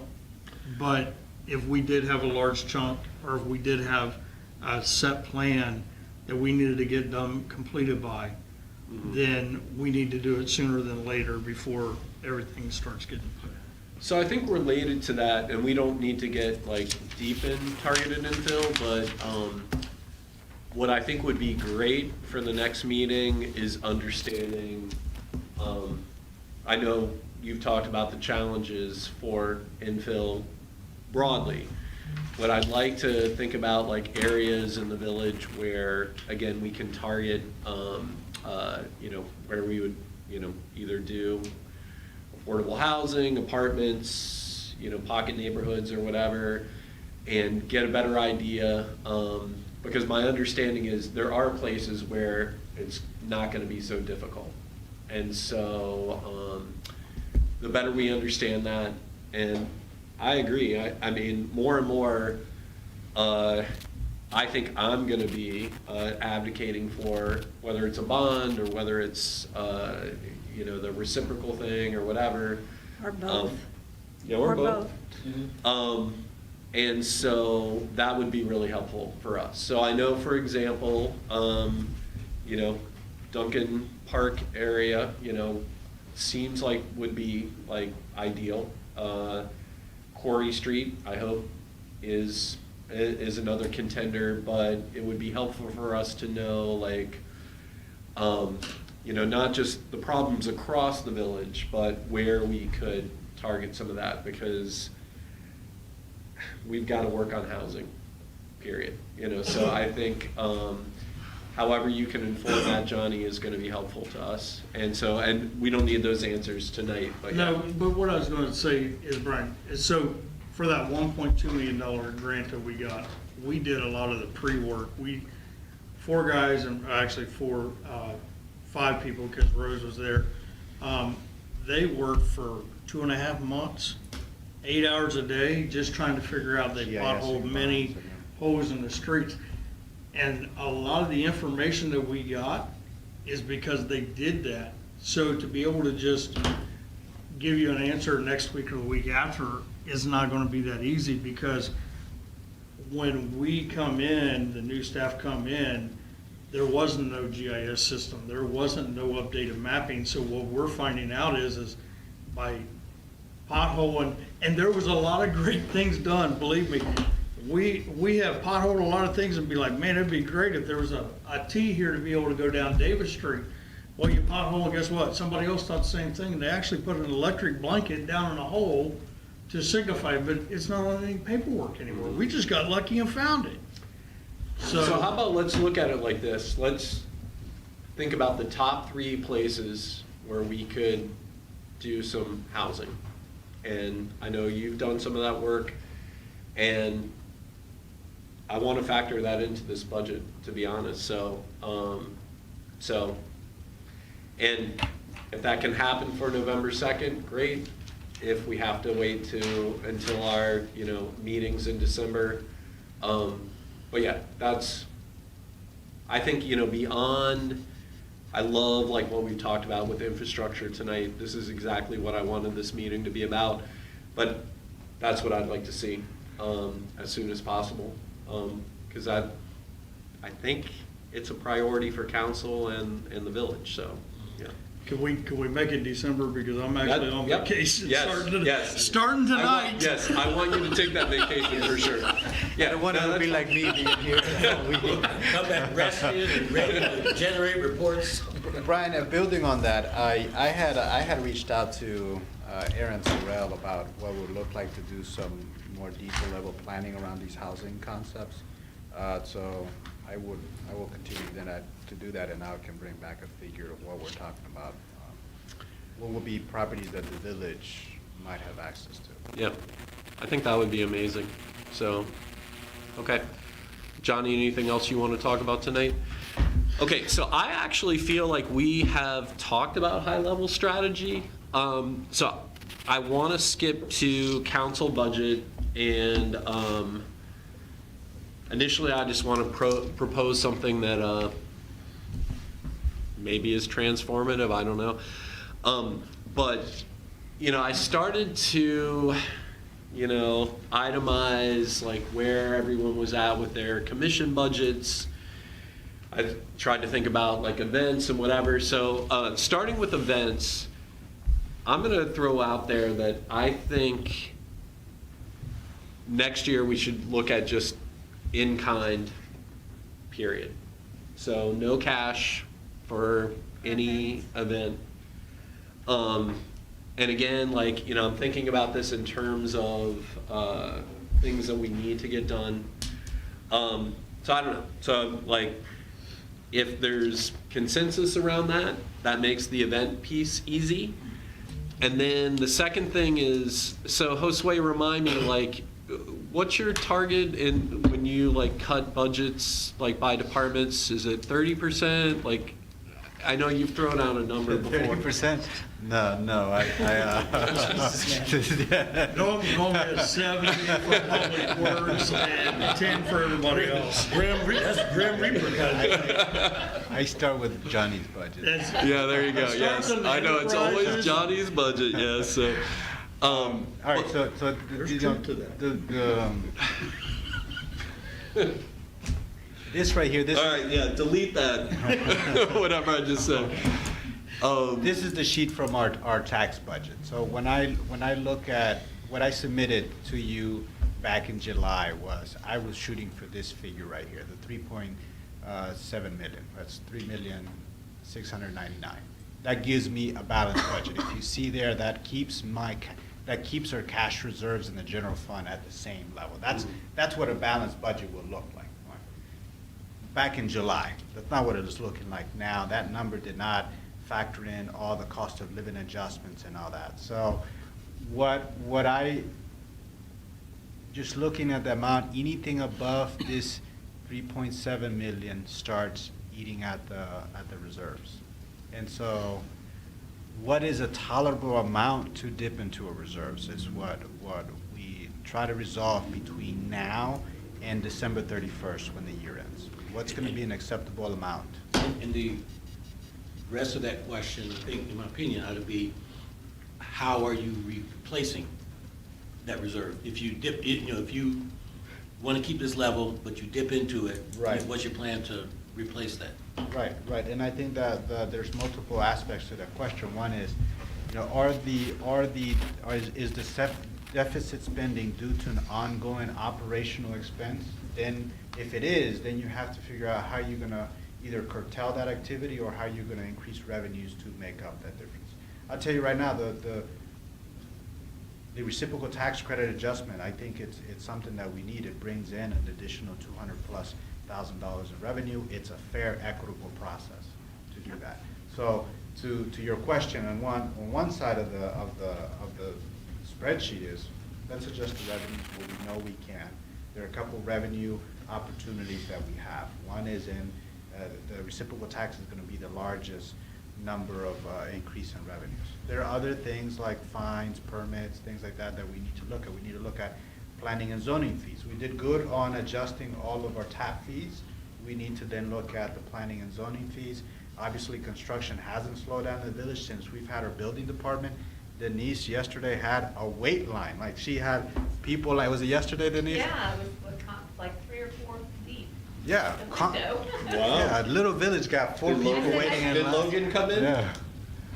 Okay. It was raining, so I think everybody was doing their paperwork. Yeah, so, we need to look at planning and zoning fees to adjust some of those revenues. So if it's a ongoing operational thing, make point that there's an organizational structure challenge, that we're taking on a lot of obligations that we can't support. So we look at that. What is one-time expenses?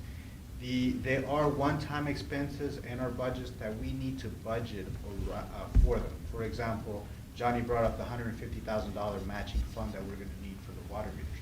We need to set money aside for matching funds because we have gotten a lot better at pursuing grants. Grants have came in just in the last 3 years in substantial amounts. We want to keep that rhythm going, and in order to do that, we need to have matching funds available so that we can compete. Because to to compete for a lot of the opportunities we're pursuing, we need to put skin in the game, and skin in the game is our own cash. When is the ideal time to change our reciprocal tax So structure? I have asked that we wait until we have the second joint meeting, which we're planning for the beginning of December, because, with the other taxing bodies, because I think that's the responsible thing to do. So I think after that is the ideal time. I guess really what I'm saying is that, should we do it before the end of a year as opposed to in the middle of a year? I understand that, it feels cleaner to do it, like at the start of the year, but it really doesn't make a difference because Rita's constantly assessing taxes, quarterly. So, anyway, I'm gonna preempt. I know you might feel differently, but I think there's an aspect of being clean, and there's also an aspect of respecting that we're having conversations with the school board and the township trustees. So, you can disagree with me, but I actually don't feel different from you in terms of how the framing of Mary Ann's question. It's certainly cleaner to do it within the beginning of a tax year. That way, you've got, everyone knows that January 1 for this year, there's going to be a reciprocal tax credit adjustment. From Rita's perspective, there's an administrative process that takes about 30 days to do that. But there's a communication piece to it. There's also a legislative piece that needs 2 readings, so there's ordinance to go with it, and our time window is, we have a time frame on which all of that can be done. So, does that answer your question? And that's separate from being respectful or consideration. And then there's the consideration of how much we adjust it, which can vary. Right, you can do anything between 99 and 0, or, sorry, 100 and 0. We're currently at 100. And I understand part of the rationale for Marion's question. I think I asked the same question in terms of timing. But at the end of the day, if it changed, if the income tax is being withheld on my behalf changes in March, it doesn't matter to me. Right. I mean, I'm not doing it. So I think that's it's a nice nicety, if you will, to have it on January 1, but it really doesn't matter. If it takes a couple of months to get the work done, well, it'll change on my paycheck, and I won't see it anyway, because I don't look at my paycheck. It's too small. I'm sorry. Yes. Yeah. Just really quick on the flip side of the staffing piece, when, Josue mentioned that it'd be ideal to bring in somebody part-time to start training with Denise, move it along. You brought in a new building department to move economic development forward more rapidly. It's been incredibly effective. 0 new staff were brought on to staff that building department. That is Denise and Johnnie, and we're losing Denise. And if you tally up how much they've pulled in grant money in the last 5 years, it's immense. So that's another piece of that, to me, onboarding that Denise is uniquely capable of doing. I think that request needs to be looked at super carefully because she is a moneymaker. I'm gonna put some budget figures for this, so you will have 2 things from me on new budget requests. One is planning and zoning and the housing development that you've asked. well, and so I think we've got kind of a, deadline for that, which is probably the first week in December. I want us to make that case, and again, I think it's important for us to be genuine about coordinating with the other elected bodies, and so that's why I don't want to make any decisions until we have that next discussion. So I guess this circles back to, I know you have given me a percentage cut before, but what I'm gonna throw out there, and we don't have to delve into the commissions piece. I mean, I seem like I got nods around events, let's just do in kind, and we have to look at what's reasonable for staff. But on our commission budgets, I want to encourage everybody to think about how I don't know, so I'll just throw out cut it in half. I don't know, so, and, I've appreciated that Mary Ann's been proactive about commissions and budgets, but I think as we look at, other areas of the budget that have been cut, department-wise, I think council commissions should think about that as well. So, I don't have a perfect number, but, yeah, go ahead, Gavin. Well, real quick, Yeah. you said half, where we at, what was the number this current year? 30. It's 30,000, then we added a couple requests to it, so it's. Yeah, it's probably about 50. 41,000. It's at 41,000 now. With the additional request, there's the CRB and a few other things that are in there. Yeah. So I don't know, but I guess I just, again, everyone can think more about it for the next meeting, but I want us to also be conscious of, how we free up, even though like, it doesn't seem like much, but 20,000 is, a sidewalk or whatever, so, yeah, and Gavin, you wanted to say something? Well, I guess this kind of gets back into like the high level strategy thing, and I think so. I'll just say I'm open to the idea of talking about the reciprocal tax, and I'm open to the idea of looking at the bond stuff. I'll just speak for myself. I feel like I'm still trying to understand the full picture, and where I'll feel like I get a really good idea is when I get the prioritization breakdown.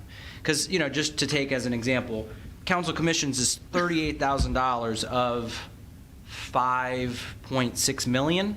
So just earlier I feel like I was highlighting things we talked about in the staff retreat, the dynamics that brought up there. One of the dynamics is the idea that council is sort of driving a bunch of the challenges, and I just want to be clear that some of these things they're just not that big. The numbers aren't that big.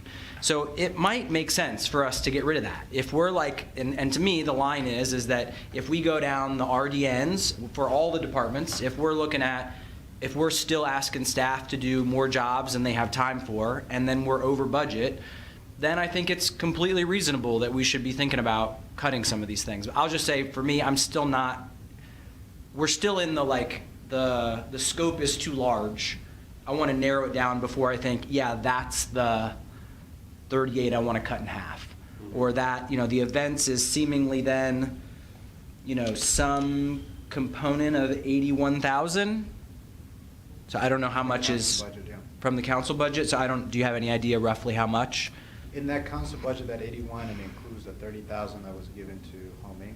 Mhm. And then there's salaries. So not in contractual service, there'll be other things. I would need to pull it up. Anyway, my point, you get my point, right? My point is that these numbers we're talking about are relatively small in the scheme of whether or not we're going to spend hundreds of thousands of dollars or millions of dollars in some of these other categories. So this is not to say I'm disagreeing. I'm open to the idea of us getting rid of events. The reason I like the idea of getting rid of events is because I don't like that we spend time talking about whether or not to approve $500 or $1,000. Well, and I think that's what's important is what I don't think is captured in that budget is the amount of time we talk about things and the amount of staff time that's spent on that and whatnot. So, I mean, I'd inflate that number 3 times at least. So, Yeah. Anyway. yep. There will always be things that we'll talk about and spend time, even if they're small. You're going to have a resolution on the Widows Fund. Those are nice things that we do every year. I'm against those too, just for the record.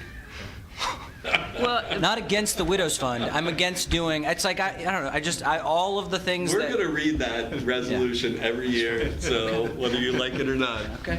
but part of it, Actually, I'm going to have you read it this year. Yeah, right. I think part of what I refuse. Brian's point is it's an exercise in this well is going dry.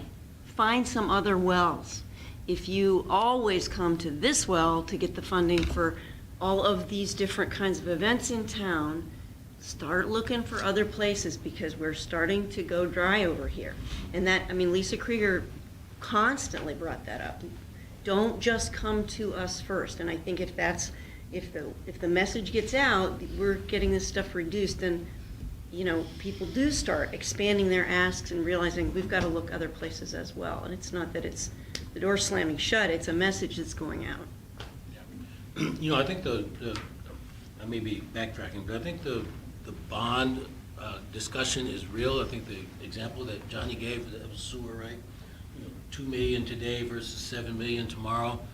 Whereas I was advocating, unbeknownst to myself, I was advocating for the $7 million. But I like 2 million a whole lot better, whether that's, you know, bond or borrow. And certainly a few weeks ago, interest rates were so low, everybody was like, hey, if you're gonna borrow money, borrow yesterday. And I guess we need to consider, is it ever too late? Do you ever miss that train, you know, to take advantage of low rates? But I think, yeah, I'd like to say $5 million, regardless of any interest rate on loans. I love looking at that, and, you know, we still have AAA rating, so, yeah. Mary Ann, do you want to say anything about this? Well, just following up on what Kevin was saying, it seems like sometimes it makes sense to do things incrementally. And other times, maybe it makes sense to bite the bullet and do it now because it ends up being cheaper in the long run. Yeah. So looking at those, evaluating which is which. People will buy our bonds. Right, I have no doubt about that. And one other thing, about the in-kind gifts, I don't want to hear the number unless you want to say the number, but street fair. Yeah. It's big. It's like 14,000 a shot. 20 some thousand. We did the 20. math and, Okay. yeah, it was 20,000. It's gone up. It was Yeah. about Just for public 14,000 works, shot. there's over 21,000. That's not PD, that's just public works. Yeah. Because we have a week to set up, we have Saturday, and then we have a week to tear down. And just in cost and all that, it was over 21,000. Well, it's good for municipalities to support those activities.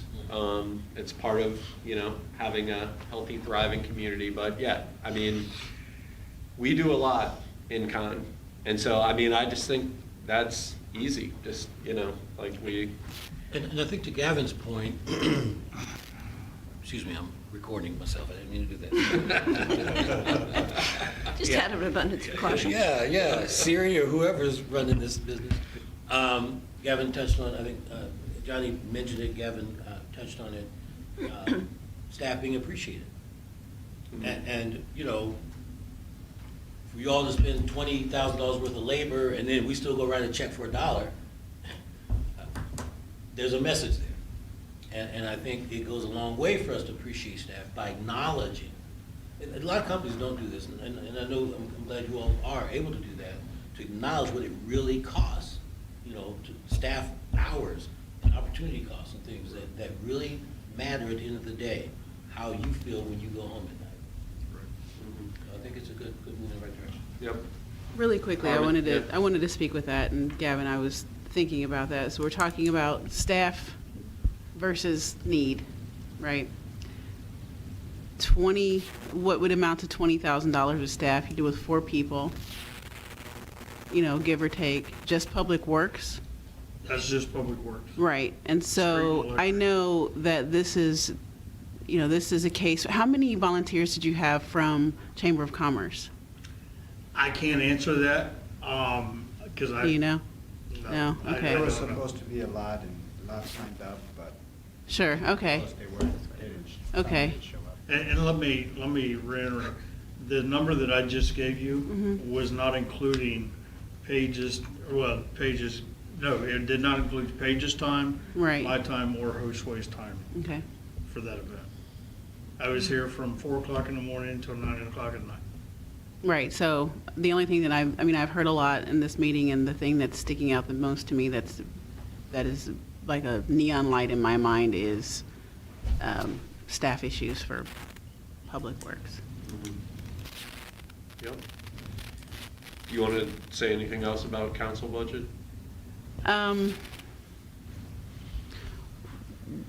We need to start looking at, I think, maybe retaining, getting more staff versus using contractors to do it. So you have a contractor over here that you pay X amount of dollars, or you have people that you can invest in that you pay X amount of dollars and build that, that staff. So if you have 4 people doing the work of 10 people, 6 more people versus the cost of contractors for all the things that could be done. I don't know, this is just the thing that's kind of blaring to me and the thing that I'm going to be thinking about Cool. when And I think we that's- start thinking about budget. No. Well, I was going to say, and I think that's a good transition to, I'd like to just take a couple minutes to talk about the next meeting and what folks want to talk about. So I assume we want to talk about public safety budget, but I want to make sure that Josue and the team are ready for November 2nd. So, yeah. I would like to be able to have any table that we're going to have to look at, I'd like to be able to have it ahead of time. Because some of the stuff that you were talking about, I don't think was here, and I can't see from here to there, and when I'm sitting here. Yeah, and this one's bigger than those, right? 'Cause So- those are not. Well, and I'll just intervene to say that part of that was because I jumped in and changed the agenda because I wanted to have this kind of discussion. So I'll take responsibility for. Well, just not- to the yeah. degree that we can have the stuff ahead of time. We'll have And it, we can yeah. figure out where it is, so if someone's talking about, oh, this is 5 million, and I can't see it in front of me, it just sort of goes. Yep. Right. We get it, all the we're focused on getting the general stuff, general fund documentation. So next week, we'll work on updating the other sheets. And most of the other budgets are done. The enterprise budgets, all the personnels are loaded. There are a few things that we gotta work through, but those are mostly done. That's getting those draft budgets are relatively the easiest stuff. The harder things are, how do you make the budget balance? Mhm. How do you prioritize? That's where the real headache comes in. Yep. But I wanna, we've gone through this 3 years with me. We're gonna get to a budget that delivers the best that we can, as we have in the last 3 years. I think one of the things you see is that we have a team that we're not focused on spending every dollar just because it's budgeted. If we don't need to spend it, we're not gonna spend it. And we have underspent every year since I've been here because we're incentivizing the right behavior to spend as you need to be the most effective as you can. And no one's getting penalized if they don't use a line item, a budget in their line item. This is not the feds, where people go on a spending spree at the end of the year. We don't do that. We don't do that. But yeah, but we'll have all that documentation. What Can you else? give it to me Monday So morning? maybe it would make Maybe sense Monday for morning. council It's on members Wednesday. individually to write up any thoughts from this meeting to send to, I guess, Josue or whomever, saying, these are some things that I, like, for example, I think safety should come first, playground equipment, some of that stuff, not so much. I really want to look at having more staff, public works, here, maybe some other cuts somewhere else. But thoughts about that. Please send those our way. I've read both the documents that you sent. You sent two budget requests, if you will. There wasn't anything actionable for me there, but I know where you're thinking and where I need to pay attention. So I welcome that from all of you. And I read it, I let it sink in, and I process it, and then we talk about it, and And then you say no? I don't think it's me, I'm the one saying no, it's, we certainly present different recommendations and iteration of what needs to be done. Yep. All right, Gavin. You Yeah. approve this budget. Yeah, I think I've been very clear. The thing I'm most interested in is your staff, recommendations on where the need is, because that's the thing I'm just having a hard time wrapping my head around is, do we have a $2 million gap where there's, you know, $1.5 million of RDNs? Or do we have a $2 million gap where there's $100,000 RDNs? So that's something I'm really trying to get my head around, and that, you know, the sooner we can get that so that we know, I mean, if we're going into a meeting where we got a massive gap, that's a very different thing than if it's pretty close. Yeah, and I was going to say for anyone in the audience, those are right damn now projects, yeah. So that's the one thing. I guess I'd be interested in hearing a little bit more about just the pros and cons of bonding.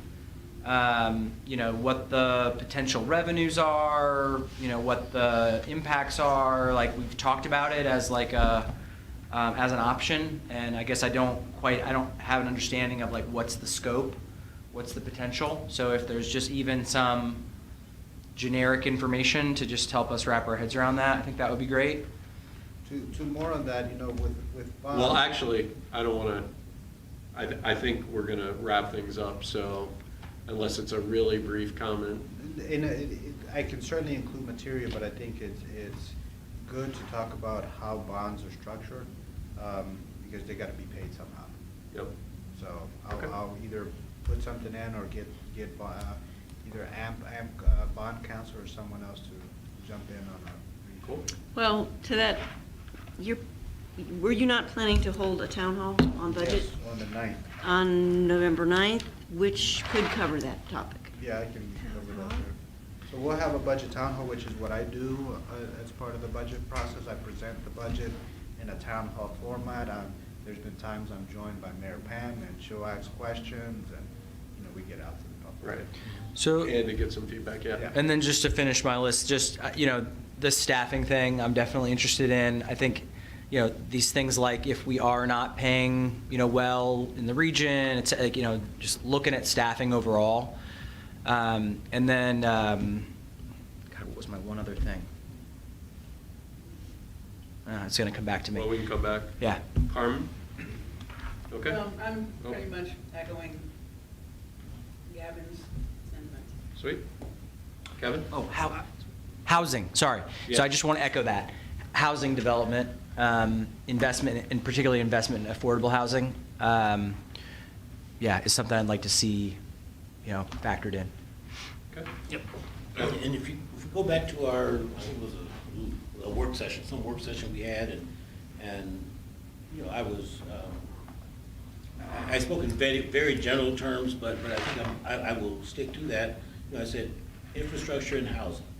And I've alluded to, Johnny, on a couple of occasions, to your dissertation, if you will, on how important infrastructure is in comparison to housing. But I would submit there's a right way to do those two things. We've talked about infill. You know, I will certainly, to the degree we've had conversations already, I'll be advocating for the infrastructure, including municipal broadband, and I'll be advocating, you know, for housing. I don't want to say just affordable housing, but I'll be advocating for housing, including advocating for support of Home Inc. I don't think we should be shy about the important role that Yellow Springs Home Inc. Plays in the village. And so the fact that they've done good things, and they've, speaking of return on investments, I think they've taken the monies that we've donated in the past and really done good things with them. So I just want to say up front that I intend to keep that effort going. So in general, and I'll stop here, just housing and infrastructure. And I know that's a lot of little entrails that go off from there, but in general, those types of things. That was a gross term. I got a weird image. So I'll say I appreciate this meeting. Thanks for letting me intervene and redirect it. This is the kind of discussion I think we need to have to make good decisions. And I also want to say, like, I technically feel like we're ending early because we had initially talked about a 2.5-hour meeting and we're at 8:19. So so I don't know, do you guys have any questions for us about what we're looking for the next meeting, or? I think I'm good. Do you have a question? So you want priority lists by next week? Is that what I'm hearing? If possible. Is that for everything? I mean, I would I don't. say, yeah. The thing, I guess, just to make sure that the why matters is because I don't know about most of this stuff, and so I look at this as like it's really about following your lead. So if you don't tell us which of the stuff, then you leave it like then we're going to be the ones going through and deciding whether we do A or B, and I would much prefer to know what you want to do, right? And I can see color coding, like, green, yellow, something. Well, I'll put, Really quick. Okay, I'm go ahead. sorry, I'm sorry, Brian, there's 2 or 3 different conversations going on, and I decided, instead of trying to listen to one, let's stop them all, because Mary Ann's making some comments, I think we had a couple of conversations going on here, so. Yeah. Sorry. Go ahead, Carmen. So just as, yes, and what I'm hearing from you, and, fix it if it's not right. So the sewer relining, the electric grid stuff, the replacement of hydrants, and, so maybe if you could just give us, I know there's a lot, but if you could maybe give us 5 or 10, and it can be a list. One, I mean, they're all RDNs, let's just be honest. right. Let's just be honest, they're all RDNs, but your number one, 10 being the, 10 can be smoke detectors or whatever. You know what I mean? Yeah, and there's the replacing the lead and galvanized pipes. I mean, Right, so so- I think that, to that point, if I'm sorry if I'm interrupting, is that's going to affect our decision about whether we go after some kind of bonding thing or Yeah. whatnot. So the sooner we get that, the better. But also vacations and whatever, we've got 2 months to work through all this. So yes. I have a real quick question for John. On that EPA thing, Yes, it's including the laterals on private property? yes, And you're responsible for it? yes. We are responsible to identify them. Because here's what happens. If we identify it as a lead service and we have a problem in the meter pit out front, then we are legally liable to replace the line all the way into the house. That's what they're trying to do. Now, I can tell you in Cleveland, they're replacing over 1,000 water lines a year because of this. Then they can't meet the deadline that's been impressed. Well, of course. Yeah, no doubt. So- Gavin, go ahead. Sisyphean. So just a thought, even if you got in the ballpark, meaning like I understand, and I guess I would look at it like, we don't necessarily need to hold you to this, as in I don't think we're gonna approve this line by line. We're gonna approve a bucket. So if it's a $400,000, I don't know, pick one of them that's $400,000 right now, and then you go in and you say, well, I really feel like I need 175, then I really like another 100, and then that other 100 is like that'd be great, but honestly, I can do without it, it's okay.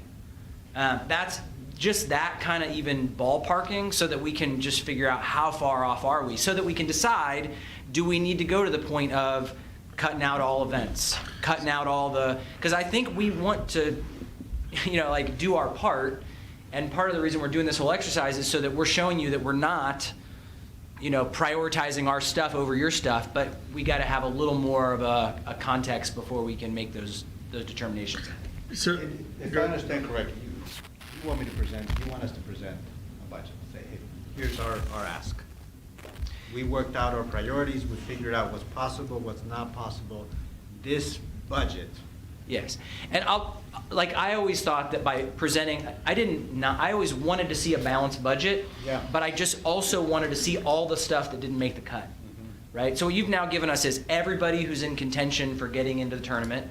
Now say who gets in the tournament, and then what gets cut out, and then I'm especially interested in that stuff that's on the bubble, right? Where we can look at it together and say, okay, we just decided on a council budget for,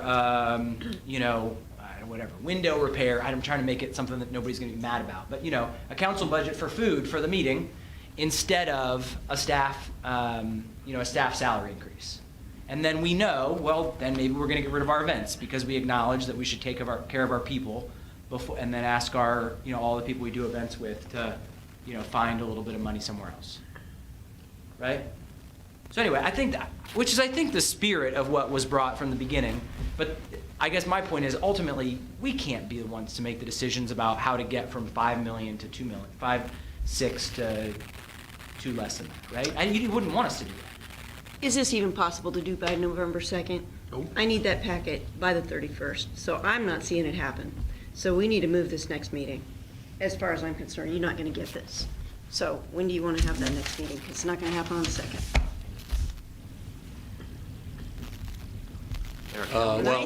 So I mean, we can, can we do that by email?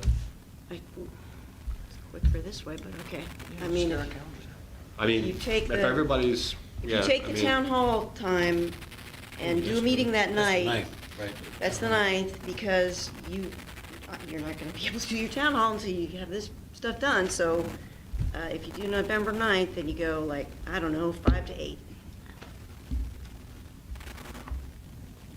It's a Wednesday. So are you suggesting November the 9th? Yes, because I don't think you can do this. There's no way. You're not going to have anything. I'm okay with November 9th. That can work for me. I'm good. I was looking on my calendar for the town hall, so I'm glad it's not there. It wasn't there yet. To go with the top lines, everybody's got to understand that there's going to be top lines for every, water's going to have top lines, sewer's going to have top lines, and streets are going to have top lines.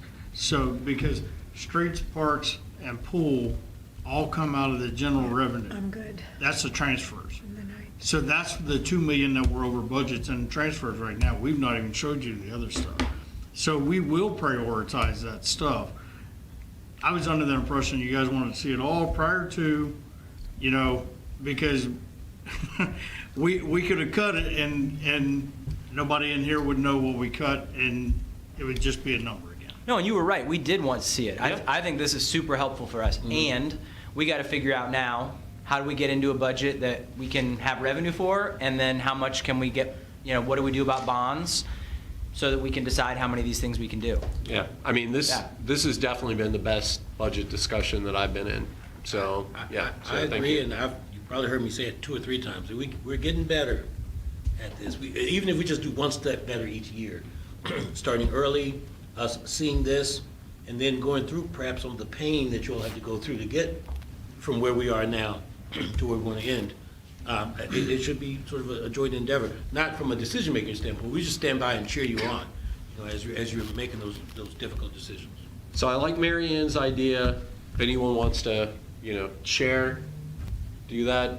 And otherwise, I'm gonna make a motion to adjourn. So wait, did the 9th work Yes. Yes. for everybody? And that's enough Mary Ann time? said yes. That's Send you reasonable? an invite. Yep. Yep. Yep. Okay. So was that a second? Yes. Okay. Okay, all those in favor, say aye. Aye. All right, thanks, everybody. Thank you. Yeah. Judy, I Appreciate never it. got to you that day. What?